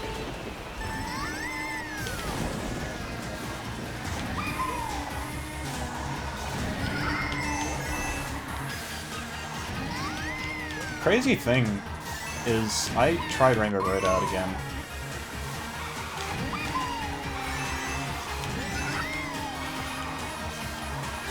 I think it was yesterday. Was it yesterday? No, the day before. Didn't even really play this. What the fuck? It's the second time that's happened, and it's been on a fucking 0.2 pace run again.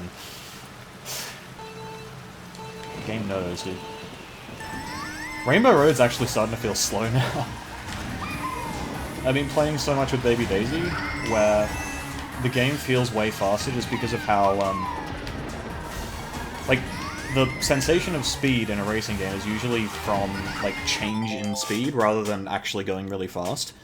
So, like, with Baby Daisy, you're alternating, on this track especially, you're alternating between ridiculously fucking fast because you're going in a fucking Ultra Mini Turbo, and then brake drifting around a corner where you're basically standing still. And Rainbow Road has that as well, but not to the same degree. So when I play Rainbow Road now, like, it feels really weird. And I'm sort of, like, I don't know.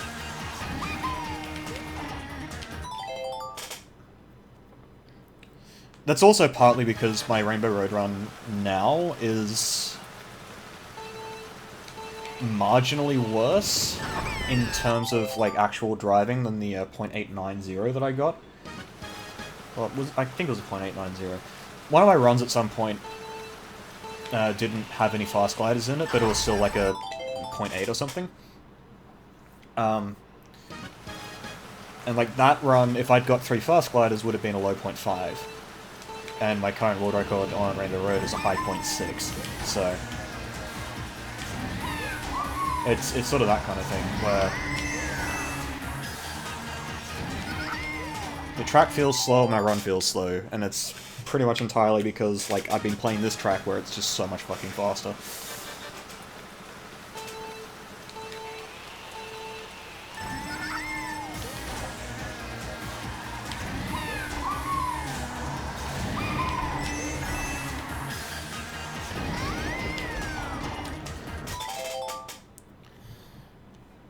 Speaking of Rainbow Road, I've been meaning to start testing some stuff on it, which I might do this weekend.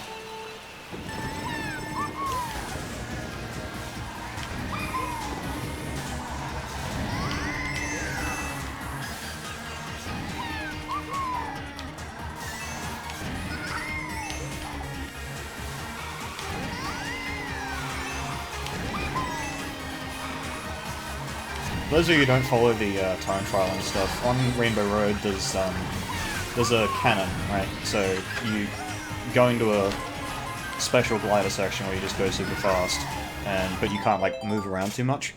And if you hop at a certain way, a certain angle, a certain time, into the cannon, you instantly accelerate to cannon speed, rather than sort of going into the cannon and then you pull out your glider and then you go to max speed.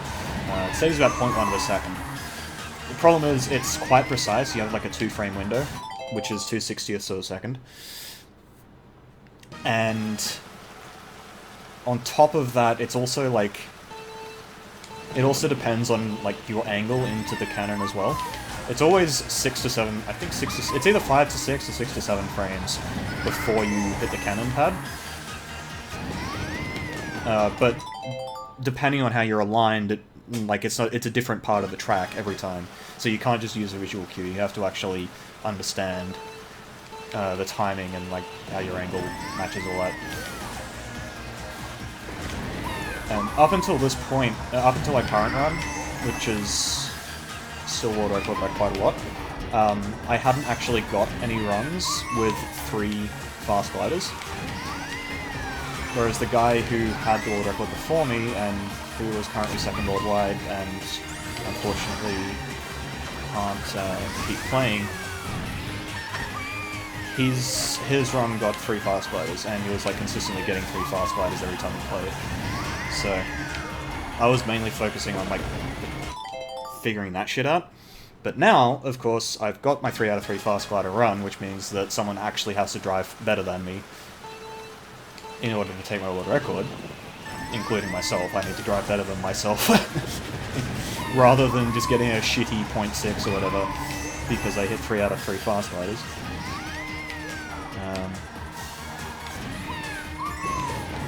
So now I'm going to be focusing on like actually getting the first and last corners nailed down, all that sort of thing. This track has no such things aside from the S-bend, which admittedly is probably a lot more precise than anything on Rainbow Road, so...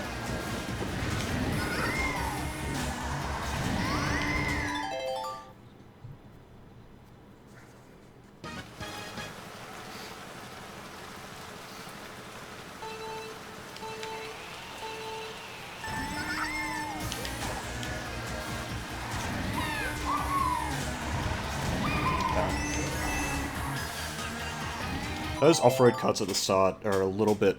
You guys have probably been seeing that, like, sometimes I'll cut the off-road and get ahead, sometimes I'll cut it and lose time. You might be able to tell, I'm not sure how well it comes up on stream, but the edges of the off-road, there's like a slight ramp, and you can launch off that and, like, go over the off-road, especially when you're in a mini-turbo. But sometimes, like, it just doesn't take, and you just tag the off-road on your way down.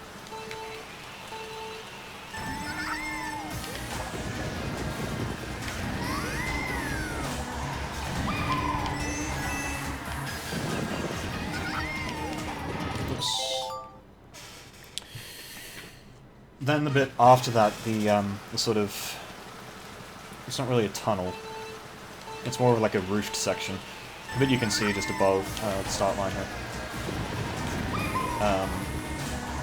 You have to, like, kick out wide as you enter that, so that you get a sort of sharper angle, grabbing the coin, hitting the apex of the corner, and then not having to correct too much to get the middle coin.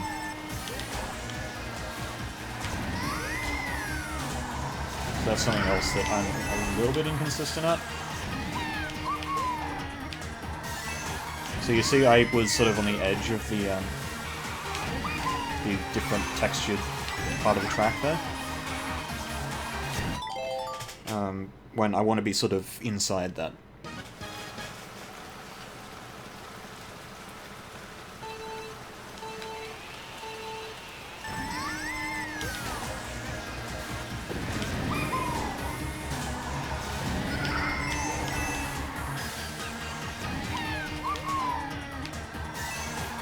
So that was a bit wide there.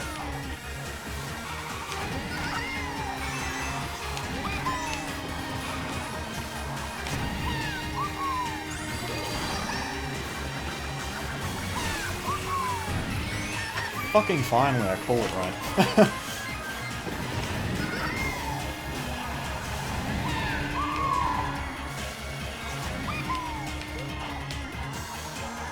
That's what that corner should look like.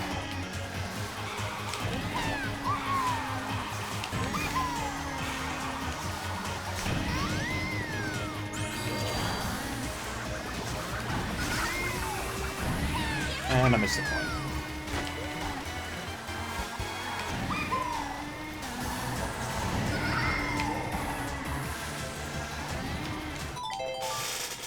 Didn't need to restart that, but fuck.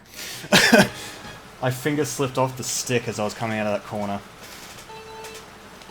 Ah, damn it.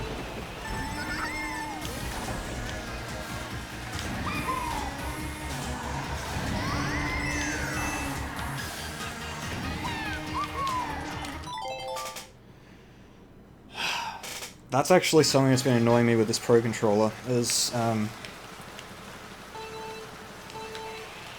the stick, as soon as the coating starts wearing down, the plastic underneath is a little bit, slippery. Like, I don't tend to have sweaty fingers or anything like that, and it's still a problem.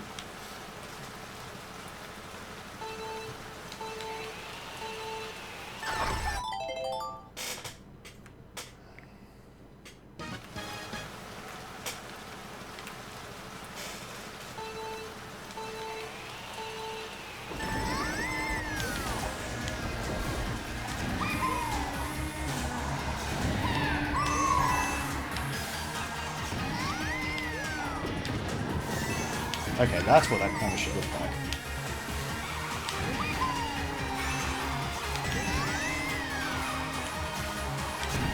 Oh, that's too much braking.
This is certainly something.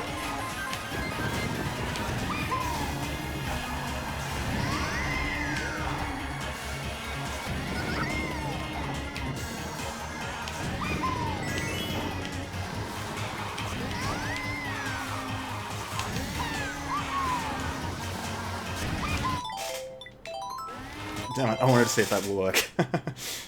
Ah, shit.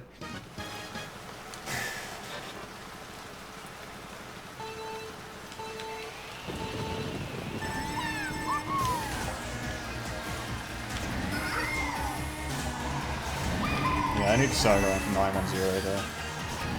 Getting that extra coin is...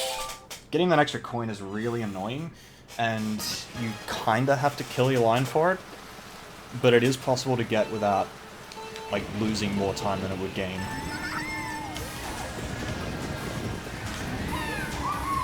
Plus it means I only need 1 coin from the glider.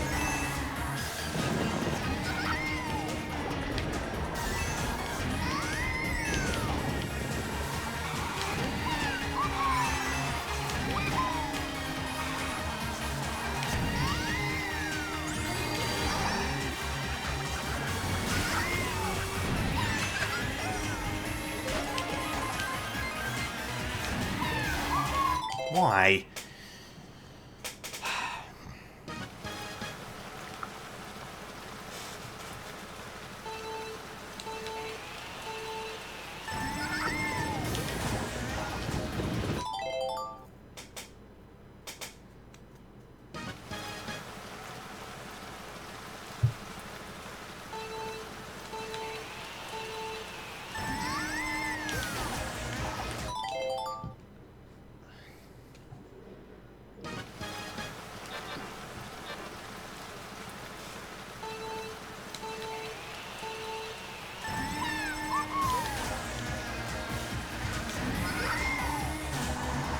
Oops.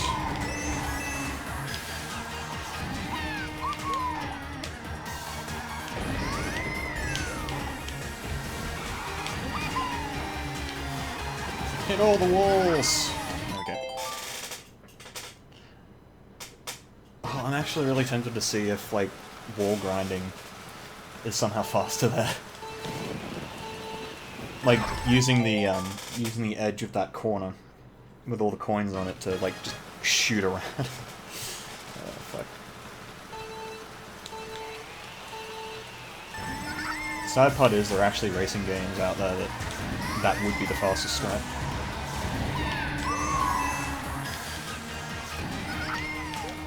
What was it? I think it was Blur that did that? Oh, I just completely fucking blanked and forgot to brake. Oh, shit.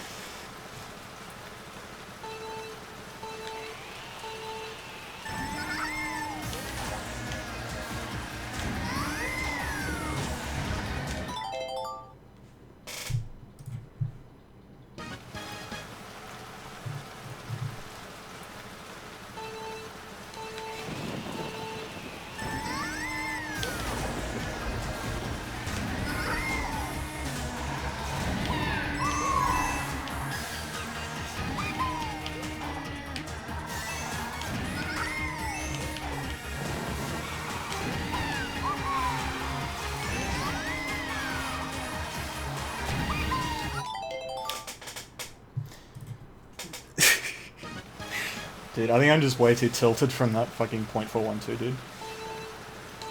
I just said dude twice in that sentence.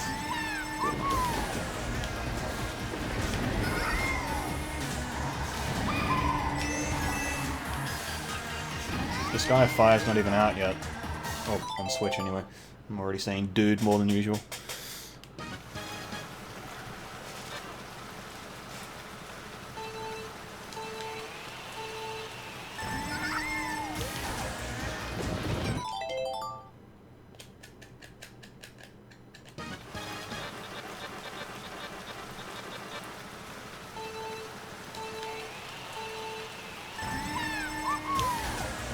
Dude, why?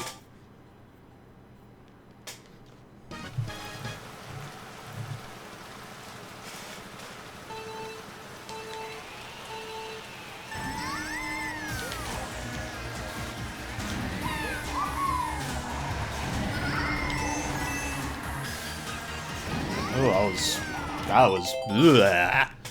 Bleh. Furthermore... Bleh.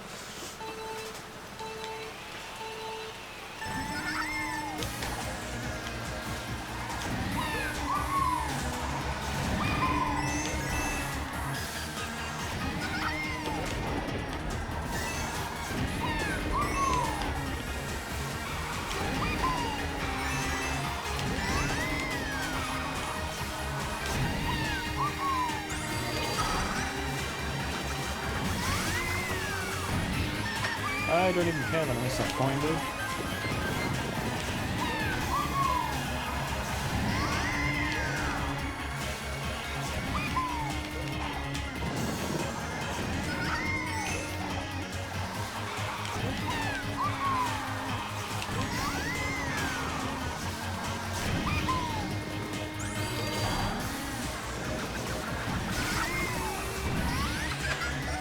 Damn it, fuck.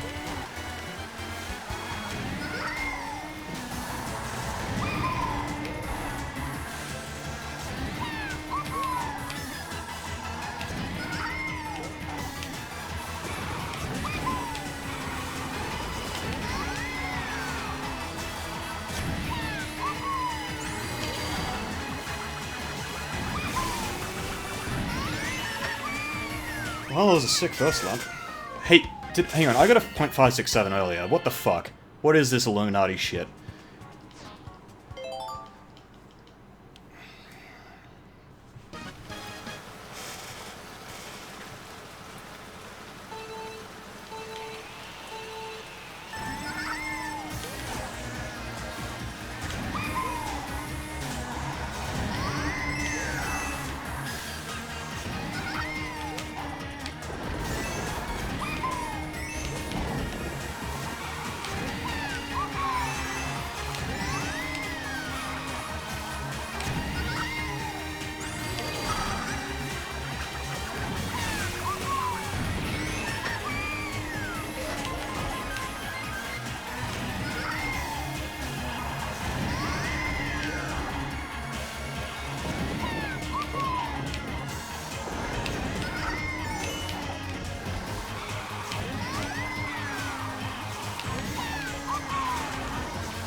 Damn it.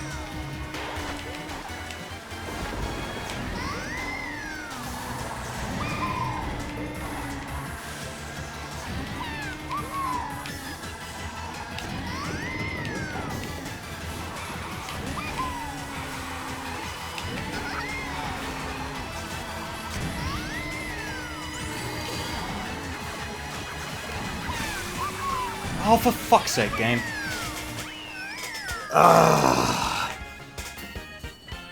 Fucking bump, dude.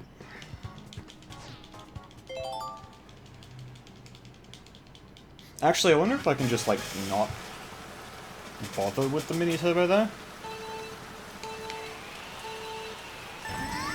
SMT should last.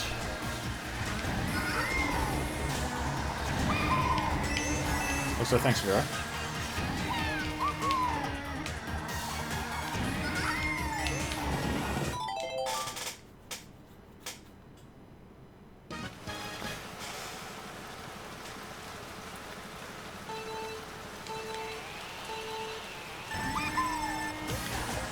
I'll say this much. What the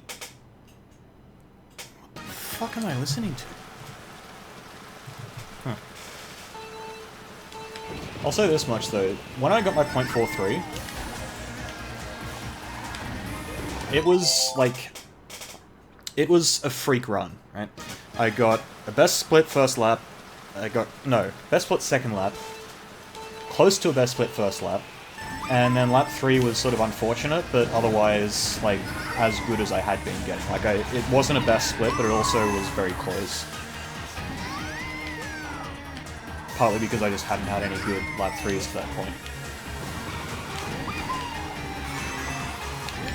Whereas now, my .4s feel like... You know, they actually feel like I have been getting them consistently.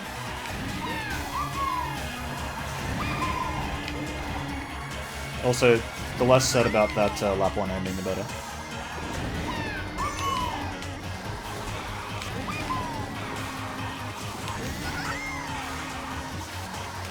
Okay, I didn't break enough.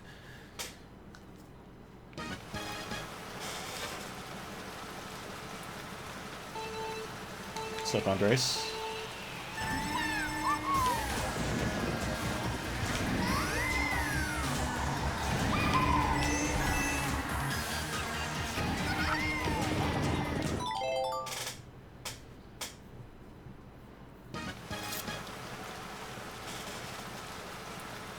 Cat? No. Stop that.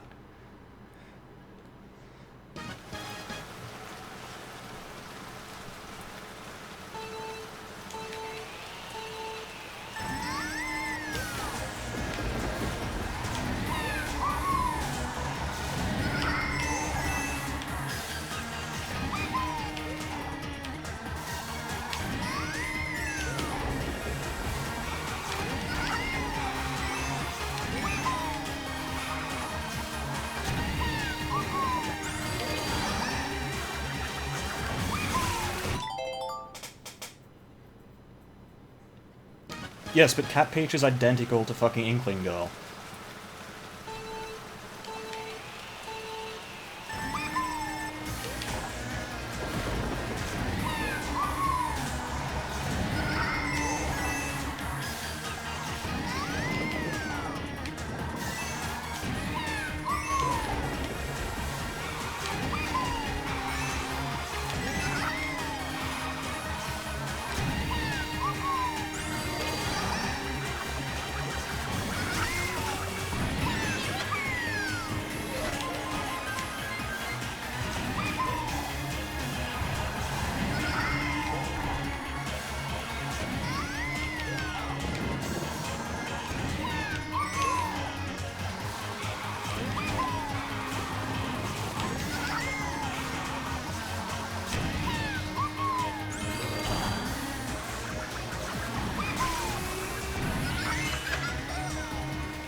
Fucking hate that, dude. Sometimes I'll just accidentally press the X button when I'm brake drifting because I have a very large thumb.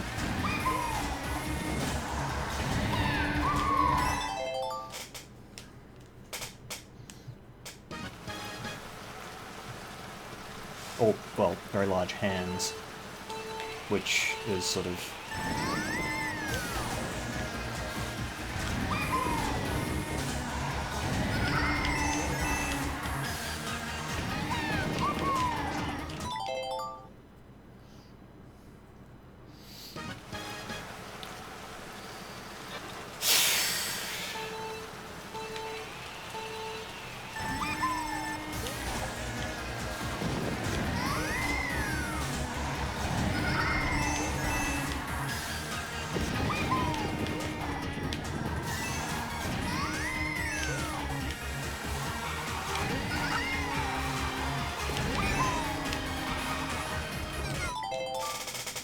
Damn it. I'm starting to understand lap 2 and 3 though, so that's a really good sign.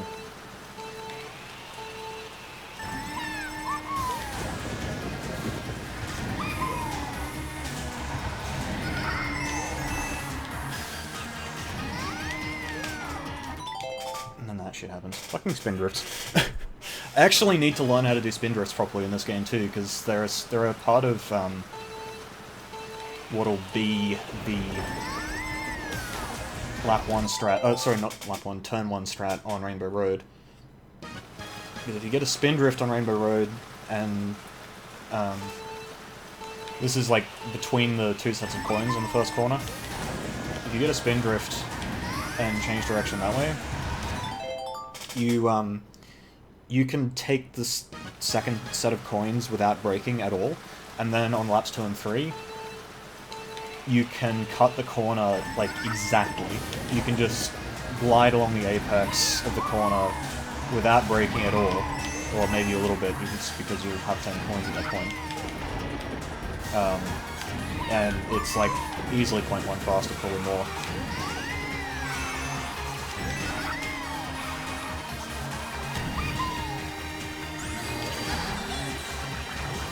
But that's something for another time.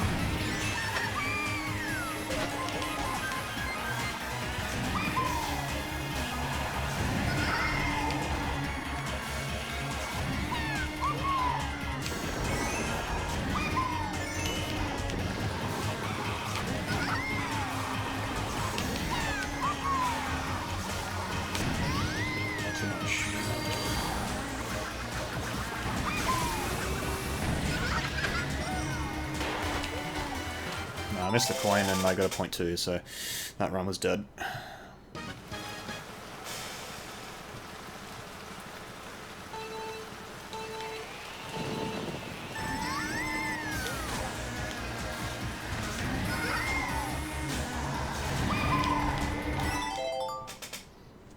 Can't really afford to lose coins here, it's just not...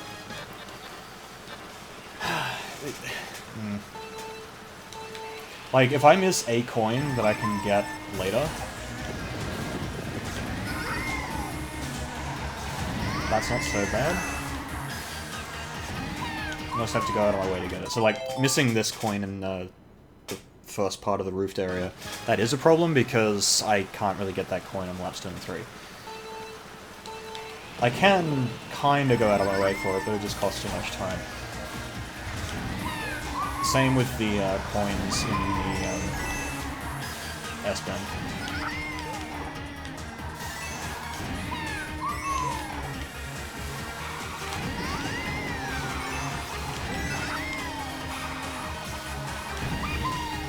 Think I got it?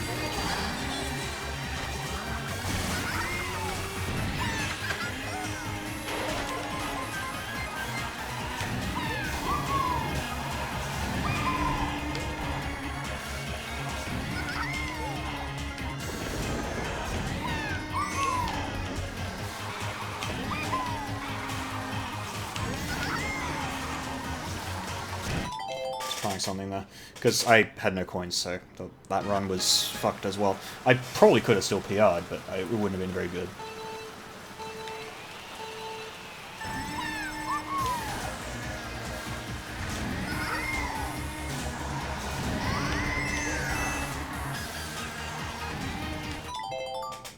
Whoops.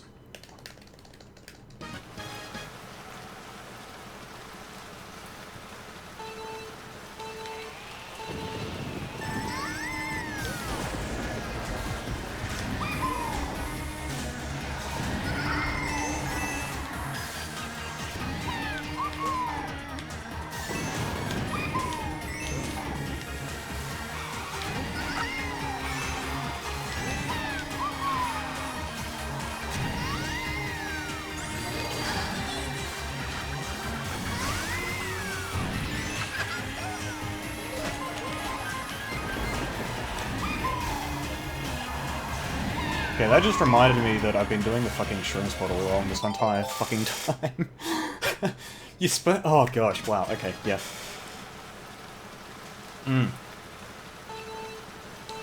That would be why I could never get... okay.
fucking knew it. I had a bad angle coming out of that, the off-road corner, just before the roofed area. Didn't quite salvage it.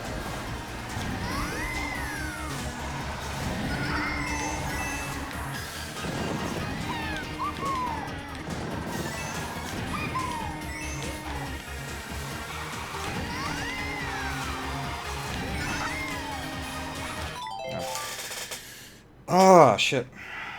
It would have been a 0.3. Oh. I mean, pretty much any PR is going to be a 0.3.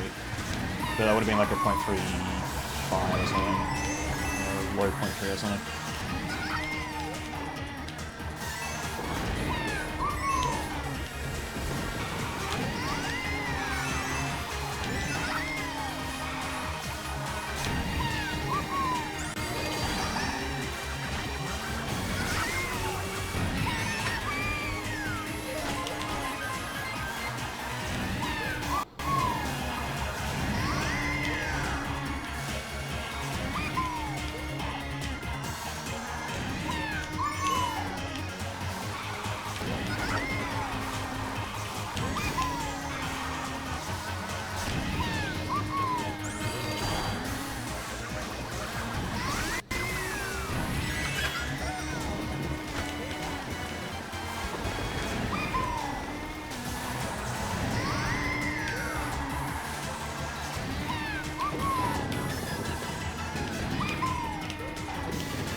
Point 2. Alright. We in there. Holy shit. That was a 0.8. Yeah, okay. That's a solid run. That's a solid run. Lap 2 can be a fair bit better. Lap 3 can be a little bit better. Lap 1 was excellent. Okay.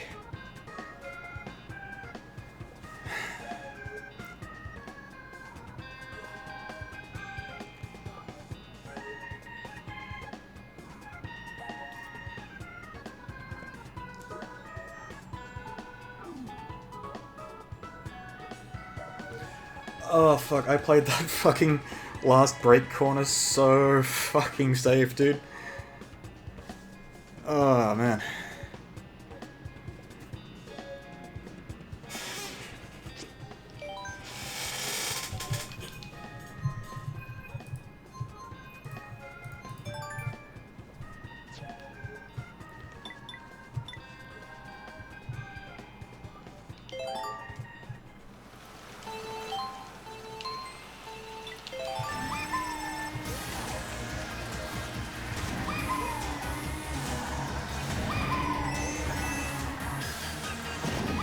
That was a little bit wide. This was also a little bit wide, so I can probably gain 0.1 at the opening. This, though, is, like, fucking nuts. I actually got a really good line, I didn't have to brake too much either. That was really good. Also, figuring out the shroom spot helped a lot. I was probably losing 0.05 every lap on that. Also, pay attention to these openings, opening corners, because I also gained a ton of time there. All 3 laps I did them just right. That was unfortunate, that little wall bump there, but it doesn't cost too much. Played a bit safe there again, but that's also fine. Probably could have cut a bit more off of the shroom, got the coin, that's all good.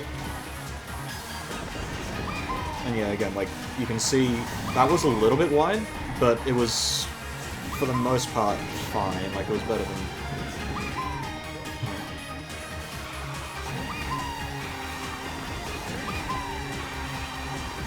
Holy shit, the braking, dude.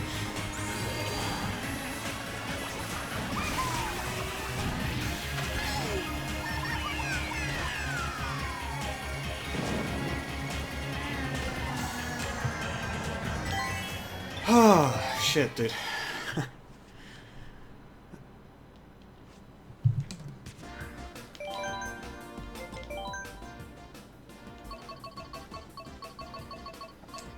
That's definitely subbing though. Probably sooner rather than later, maybe even this week.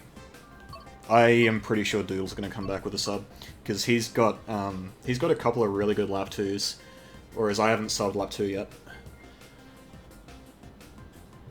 At the same time, I'm pretty sure my lap 1 is better than his, so I don't know.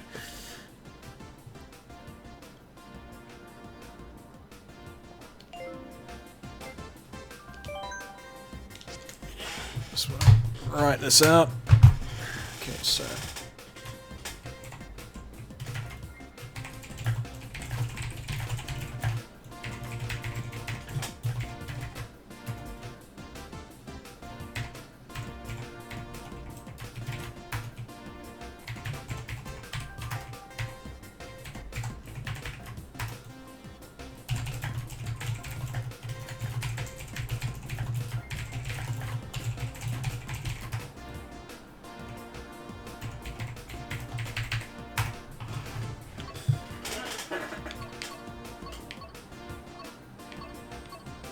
So yeah, like, Doodle got a... From his... the way he told it was, bad first lap, which, yes, decent second lap, and then sort of meh third lap, which, yeah, basically lines up with this, except I got a really good first lap. So... Nice. Hang on. Oh, it was, Rainbow Road.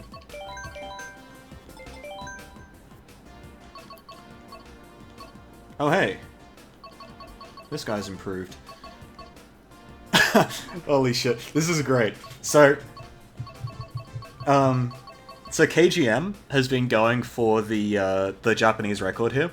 He was streaming his attempts, the other night, and he got... like 135.0 or something. He was trying to beat this guy, and just as he was about to, just as he sort of was about to give up, this guy comes out of nowhere and gets a .8, and just beats this guy. So now KGM's back in 4th Japanese. It's just, it's great. Yeah. I wonder if this guy's... I'm kind of tempted to see what this guy's doing wrong, because I think this guy might be... He's either trying to keep the Japanese record, or he's actually trying to gun for number 1, which... Yeah, his lap 1s have been good. He had a good lap 1 last time as well.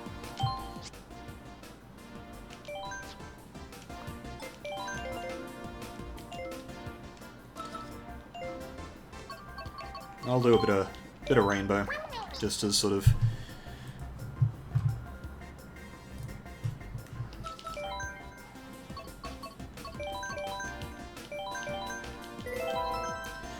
Kind of just want to show off the fact that it's actually not too hard to beat. I don't know.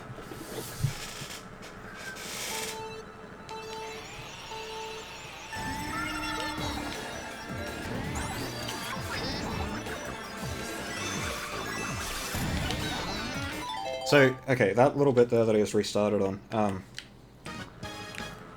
holy fuck, this feels so slow.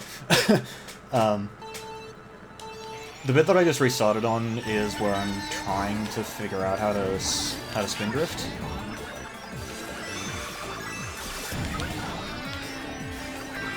Because it sort of looks a bit like that, except you sort of do a spinning motion with your stick. Well, you do a sort of right-left kind of thing.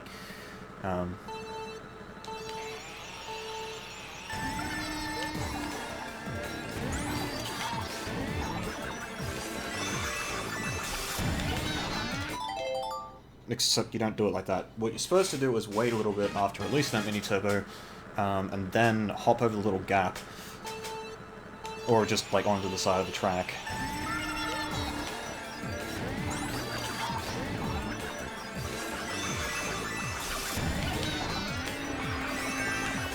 So sort of like that, except I braked way too hard there. Also, I can't do fast wise anymore, that was a problem.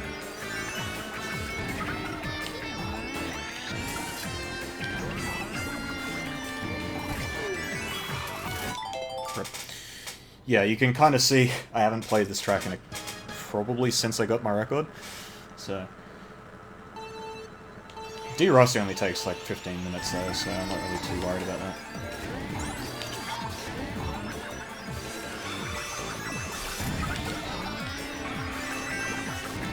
Yeah. So, with this track, the main things I do wrong with my Ghost are just like first and last corner. Which, in reality, this track, there's like 5 things that you can fuck up. The first one is, oh my gosh, this feels so weird after Baby Daisy, holy shit. I can't overstate just how different this feels. That's how weird this feels. Like, I'm obviously going quickly, but it just, compared to Baby Daisy with fucking Neo Bowser City, it's, yeah.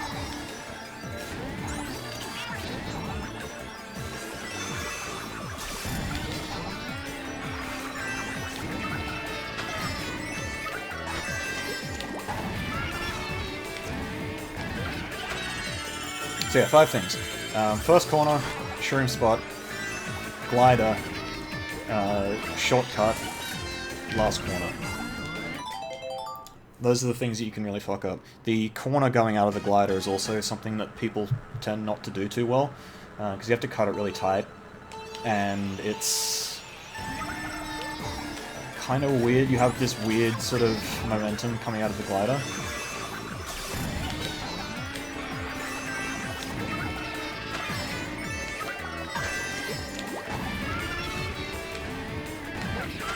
Oh yeah, that's a fast glider.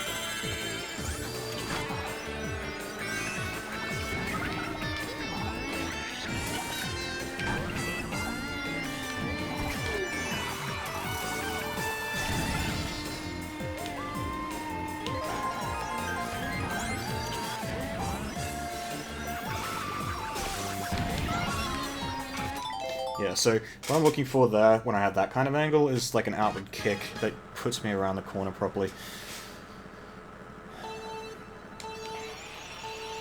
Which I still haven't figured out quite how to get. I can sort of...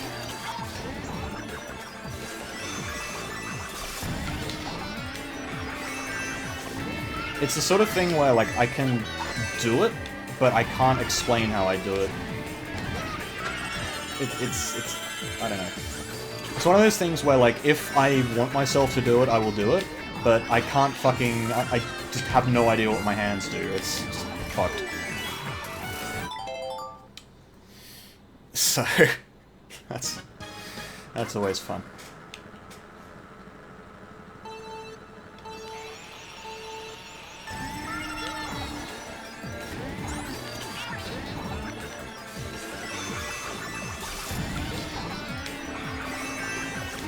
Damn it.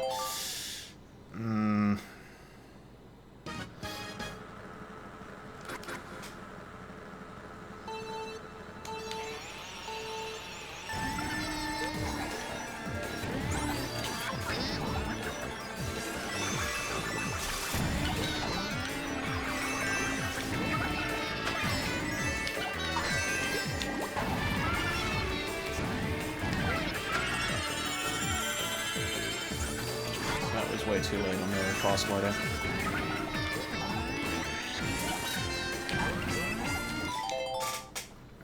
So with the shortcut, you got to get 2 things with the shortcut. First is the angle, second is the mini turbo. And by the mini turbo, I mean the one before it, not the one after it. If you... And this is something I think you could use on 150cc as well. The mini turbo needs to the mini turbo from the corner before needs to last until you hit the spin booster at least. If it runs out before that, you get much slower airspeed, which gives you actually quite a sizable time penalty that you wouldn't actually see unless you were really looking for it. Because it's sort of like, it's one of those things where you kind of lose track of your Ghost if you're racing against a Ghost. Because usually what'll happen is, like, because of the angle that you're facing, your Ghost just sort of goes off screen for a bit, and then, like, you land and suddenly your Ghost is way ahead of you, and you're like, what the fuck?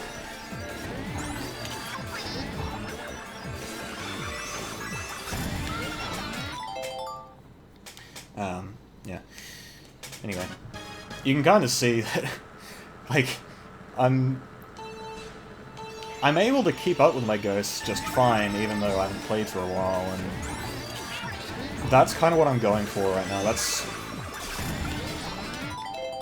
when I played Mario Kart 8, what I would do is, because my main goal was just getting competent at each track, I'd go until I got like a world top 10 or something, and then I'd stop. Like, I wouldn't actually go for a world record. I went for 3 world records. First was DK Jungle, which I got, partly because I found the boosted bouncer thing. Whatever. And I also went for and got Grumble Volcano, but I lost both of them pretty quick. And then the third one I went for was Bone Dry Dunes, which I never got because I was just shit. Stop Ichigo. But aside from that, what I always did was just, like, if I got a world top 10, that was enough. And at the time, like, that sounds impressive, of course, but at the time there wasn't really anyone time trialing. And it was also kind of, like, there weren't too many people who knew how to do the hops, who knew how to, like, do all that sort of shit. And so it was really easy to get good times as long as I just sort of played okay.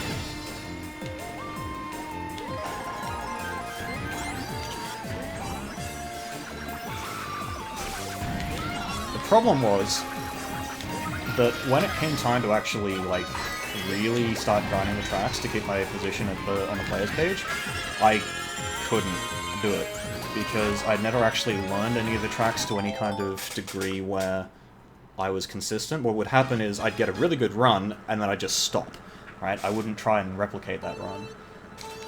Whereas when you go for a world record, that's exactly what you have to do.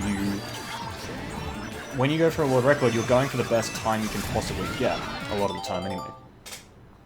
So, when you're doing this, because, like, you get that really good run that puts you on the top 10, right? If you stop there, you don't really learn the track, right? Like, you have some best splits that you're like, yeah, I could probably do better than this, or whatever. But then you stop, because you're like, well, you know, I got these best splits, but who cares? I've got a world top 10, that means I'm pretty decent on the track, I can move on to the next one.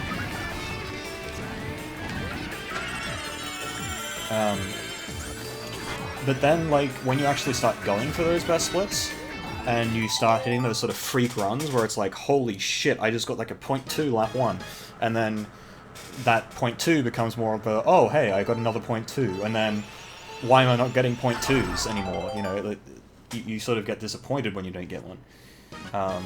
That progression gets you really, really consistent, right? To the point where now, like, say I just sort of do a run here, right? So I'm just gonna... Short of actually falling off the track, I'm gonna, like, actually finish a run.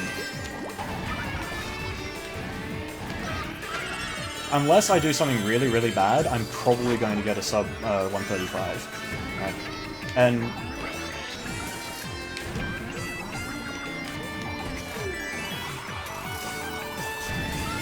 I just fucking... There we go. 0.4 without a fast glider, that's what I'm talking about.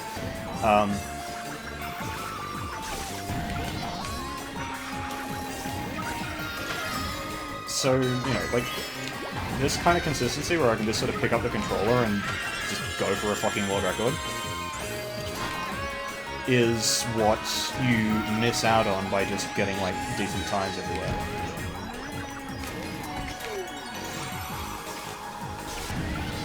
Probably should have braked a bit more there.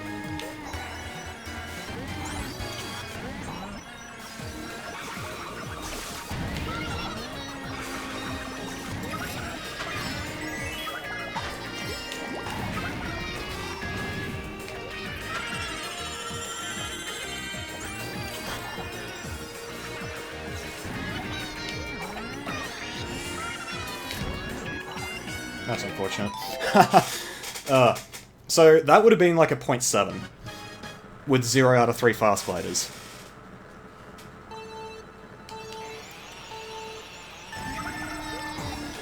Comparing that to how I used to time trial, like, in the original game, in Mario Kart 8, I would get a really good time, and then I would try to improve that time and spend, like, fucking 3 hours just trying to equal it. Like, whereas just then I drove 0.3 faster, like, just with my lines, and then lost 0.3 because of the fast glider shit. That run, I haven't played in like a week, and I got that in like 30 minutes. In fact, I probably could have actually got a world record there and improved my time with 0 out of 3 fucking fast gliders if I hadn't missed that mini turbo, because I know my last corner is really pretty bad on my current world record. So like, yeah. So my point in all this isn't to brag or anything. It's just something interesting I've noticed in going through world records on like 2 tracks instead of going for decent times on all 32 at the time. Like, the extra... You hear about how, like... When you're trying to learn something, like, the first... The last 5% of learning something toward mastering it is, like, the same amount of effort as the first 95% or whatever. I don't know exactly how it goes. There's a pithy way of saying that. But in this case, it's like... It's more like... You get to the point where you understand the track well enough to do okay at it, but you don't ever actually reach any kind of level of mastery. It feels like you've done the first 95%, you've actually done more like the first 70% or something like that. And then that's where things start getting a bit more difficult.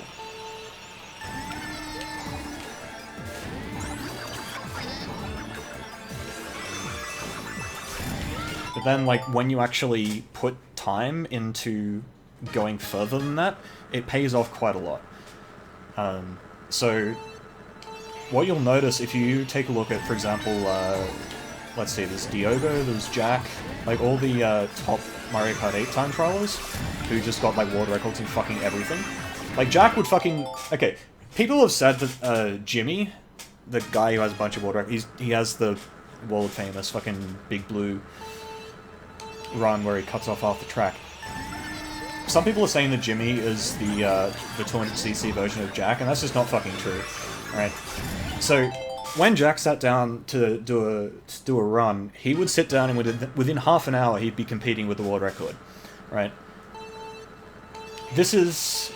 Like, he would learn the hops, he would learn the slides, he would learn the shortcuts, he would learn everything in, like, the space of about half a fucking hour. The only track that really held him up was fucking Dolphin Shoals or some shit, because the guy who had the world record there had this ridiculous run where he just perfected fucking everything. Same shit happened with Diogo. He would sit down, like, he picked the game up, the first thing he did was just grind fucking Music Park. It's the only fucking track he played, pretty much. Like, he played other shit, but he didn't really go for world records or anything elsewhere. And it was sort of like, oh, well, you know, Diogo's really good at Mario Kart 7, but, like, he's not actually doing anything Mario Kart 8 yet. Sure enough, like, he gets the world record on Music Park, and then he just goes through another track, and it's like, oh, hey, I got the world record, like, a day later. And then after that, he's got this sick time on fucking Music Park that nobody can beat for, like, 3 months. Which, at the time when he was playing, was actually a long fucking time in terms of a time trial run lasting. Like, that's what it actually means to be a fucking world champion at a game. Like Mario Kart, that is. Like, obviously it's different with team games and whatnot, but...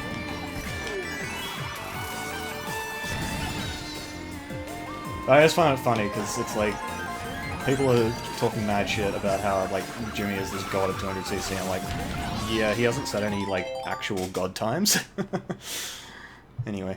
Like, I'm not saying that to disrespect Jimmy, he's got, like, fucking 10 world records or some shit, so he's obviously good, but you don't put him on the same level as someone like Jack.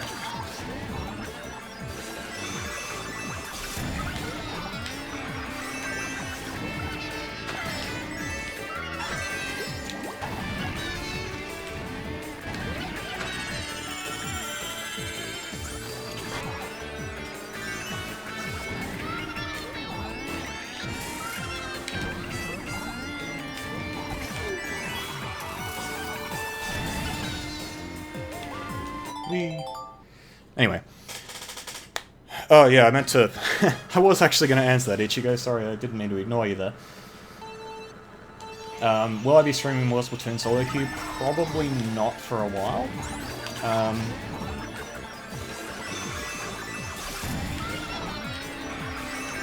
I don't know. I'm not until at least probably June.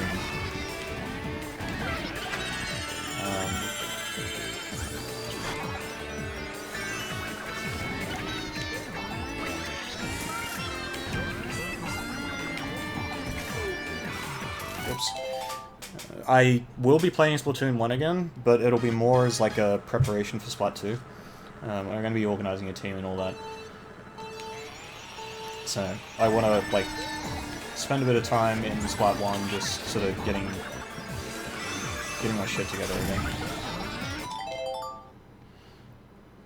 But, yeah. Anyway.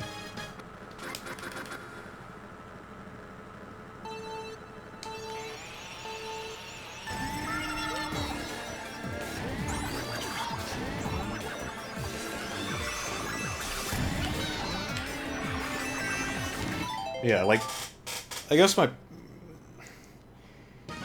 I just find it kind of interesting that the way you learn a game, and this is more relevant for, like, Splatoon 2 or whatever as well, the way you learn a game, it's kind of...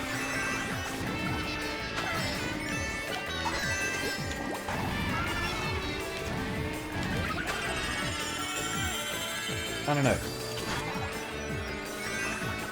Like, there's obviously merits toward learning, like, the general parts of the game and then, like, specializing after that. And there's obviously merit to learning the, like, one thing really, really well and then applying what you learn there to other things. Like taking the nuance of other, of things like, say, Rainbow Road and applying that to Neo Bowser City, which is something that I did, and that's part of why I learned it so quickly. But at the same time, I couldn't go into a worldwide and be like a top player or anything, because... partly because online's fucking broken in this game, but also because, like, I don't know how to, like, be fast on tracks that aren't curvy and fucking lightweight oriented.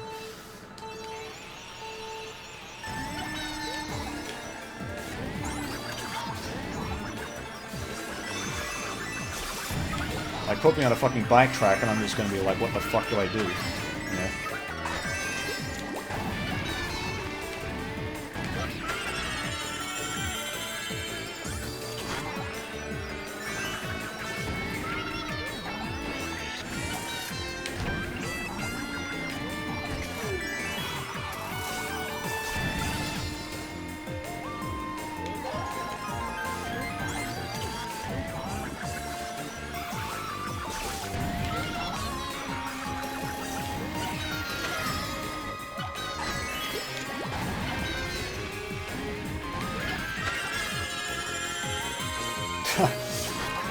Thanks for the host, Kid Bebop.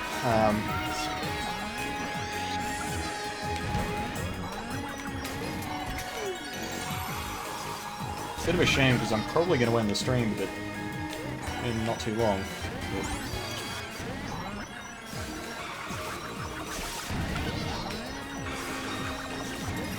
I actually need to break that.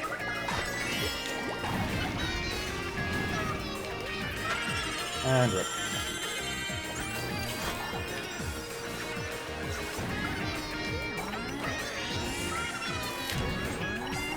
Damn.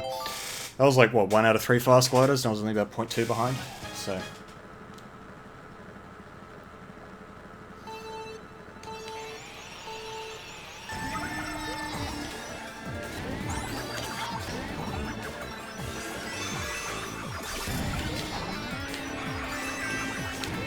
Ugh.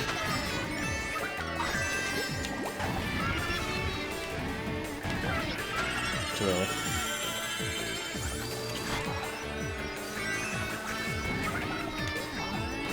Oh yeah, there are some tracks that are definitely better for bikes. Toad's Turnpike right now is, I think it's bikes on both. 150 and 200.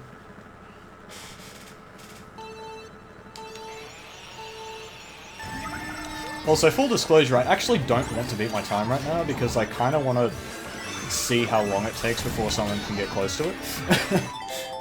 Like, I'm not intentionally crashing the runs that are getting close, but I'm also not exactly going my absolute hardest trying to get like a 0.4 or some shit. This is more of like a, I just want to make sure I don't like lose my shit so that if someone does come after my time, I can't improve.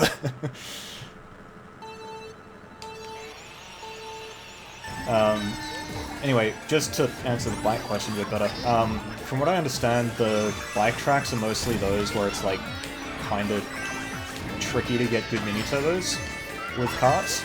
So I know Moo Meadows, the 150cc world record is bikes, 100%, and the 200cc world record is currently a tie between a bike and a kart. So that's a thing. Actually, I'm going to stop time trialing right now. Sorry to the people who've just hopped in from Kid Bebop's stream, but I do actually have to go to bed pretty soon. I've got work in the morning. Let's see, so Water Park is a bike track. I think Toad Harbor 150 is a bike track. Mario Circuit is, I think, bikes on 150. Twisted Mansion's bikes. I think...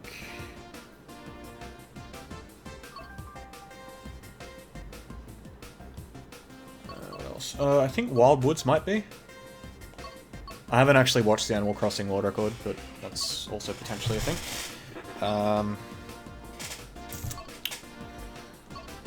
I think... Wario Stadium might be. I haven't seen that one in a while.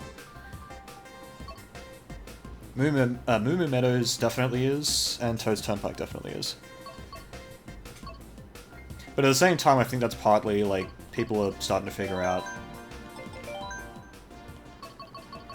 how to play the tracks better and all that.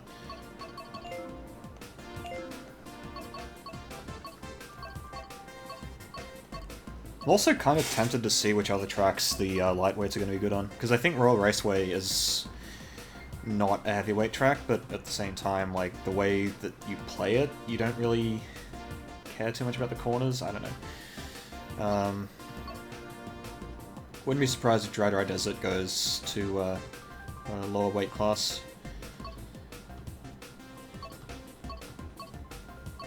Anyway, yeah. Oh yeah, Piranha Plant Slide is a fucking weird world record.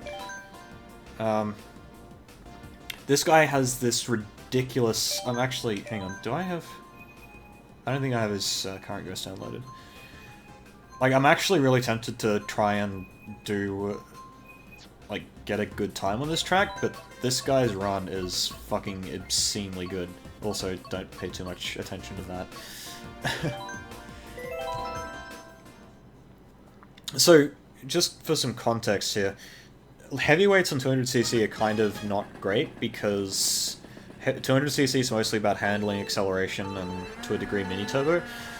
And this guy uses... well...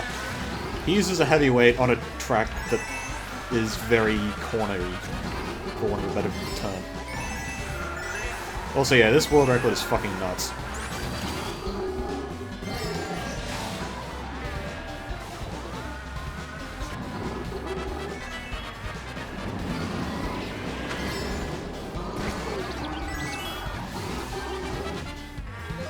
The only thing I'd say is that a Super Mini Turbo there would be faster. It's just that it would also send you flying in the next trick jump, and he fucks this up a little bit. He doesn't soft drift the corners very well.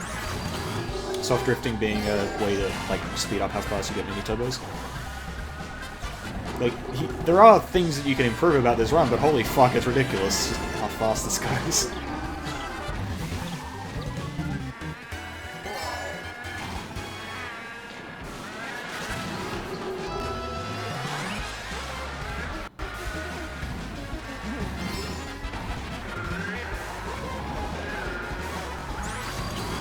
I'm also not sure if he breaks. I don't hear any skidding.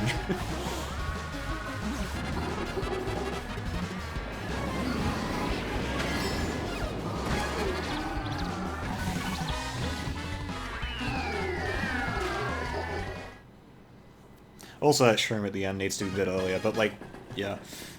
This is just such a crazy run that it's like, how do you even compete with this shit?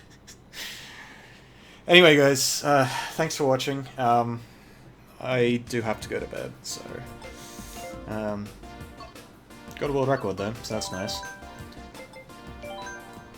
Wouldn't be surprised if I wake up tomorrow morning and Doodle's beaten it, but at the same time, like, this is a run that I'm actually kind of happy with. So, like, I look at that run and I'm like, yeah, there's nothing terrible about it. So, it's, yeah. It's acceptable. Alright. See you all later, guys.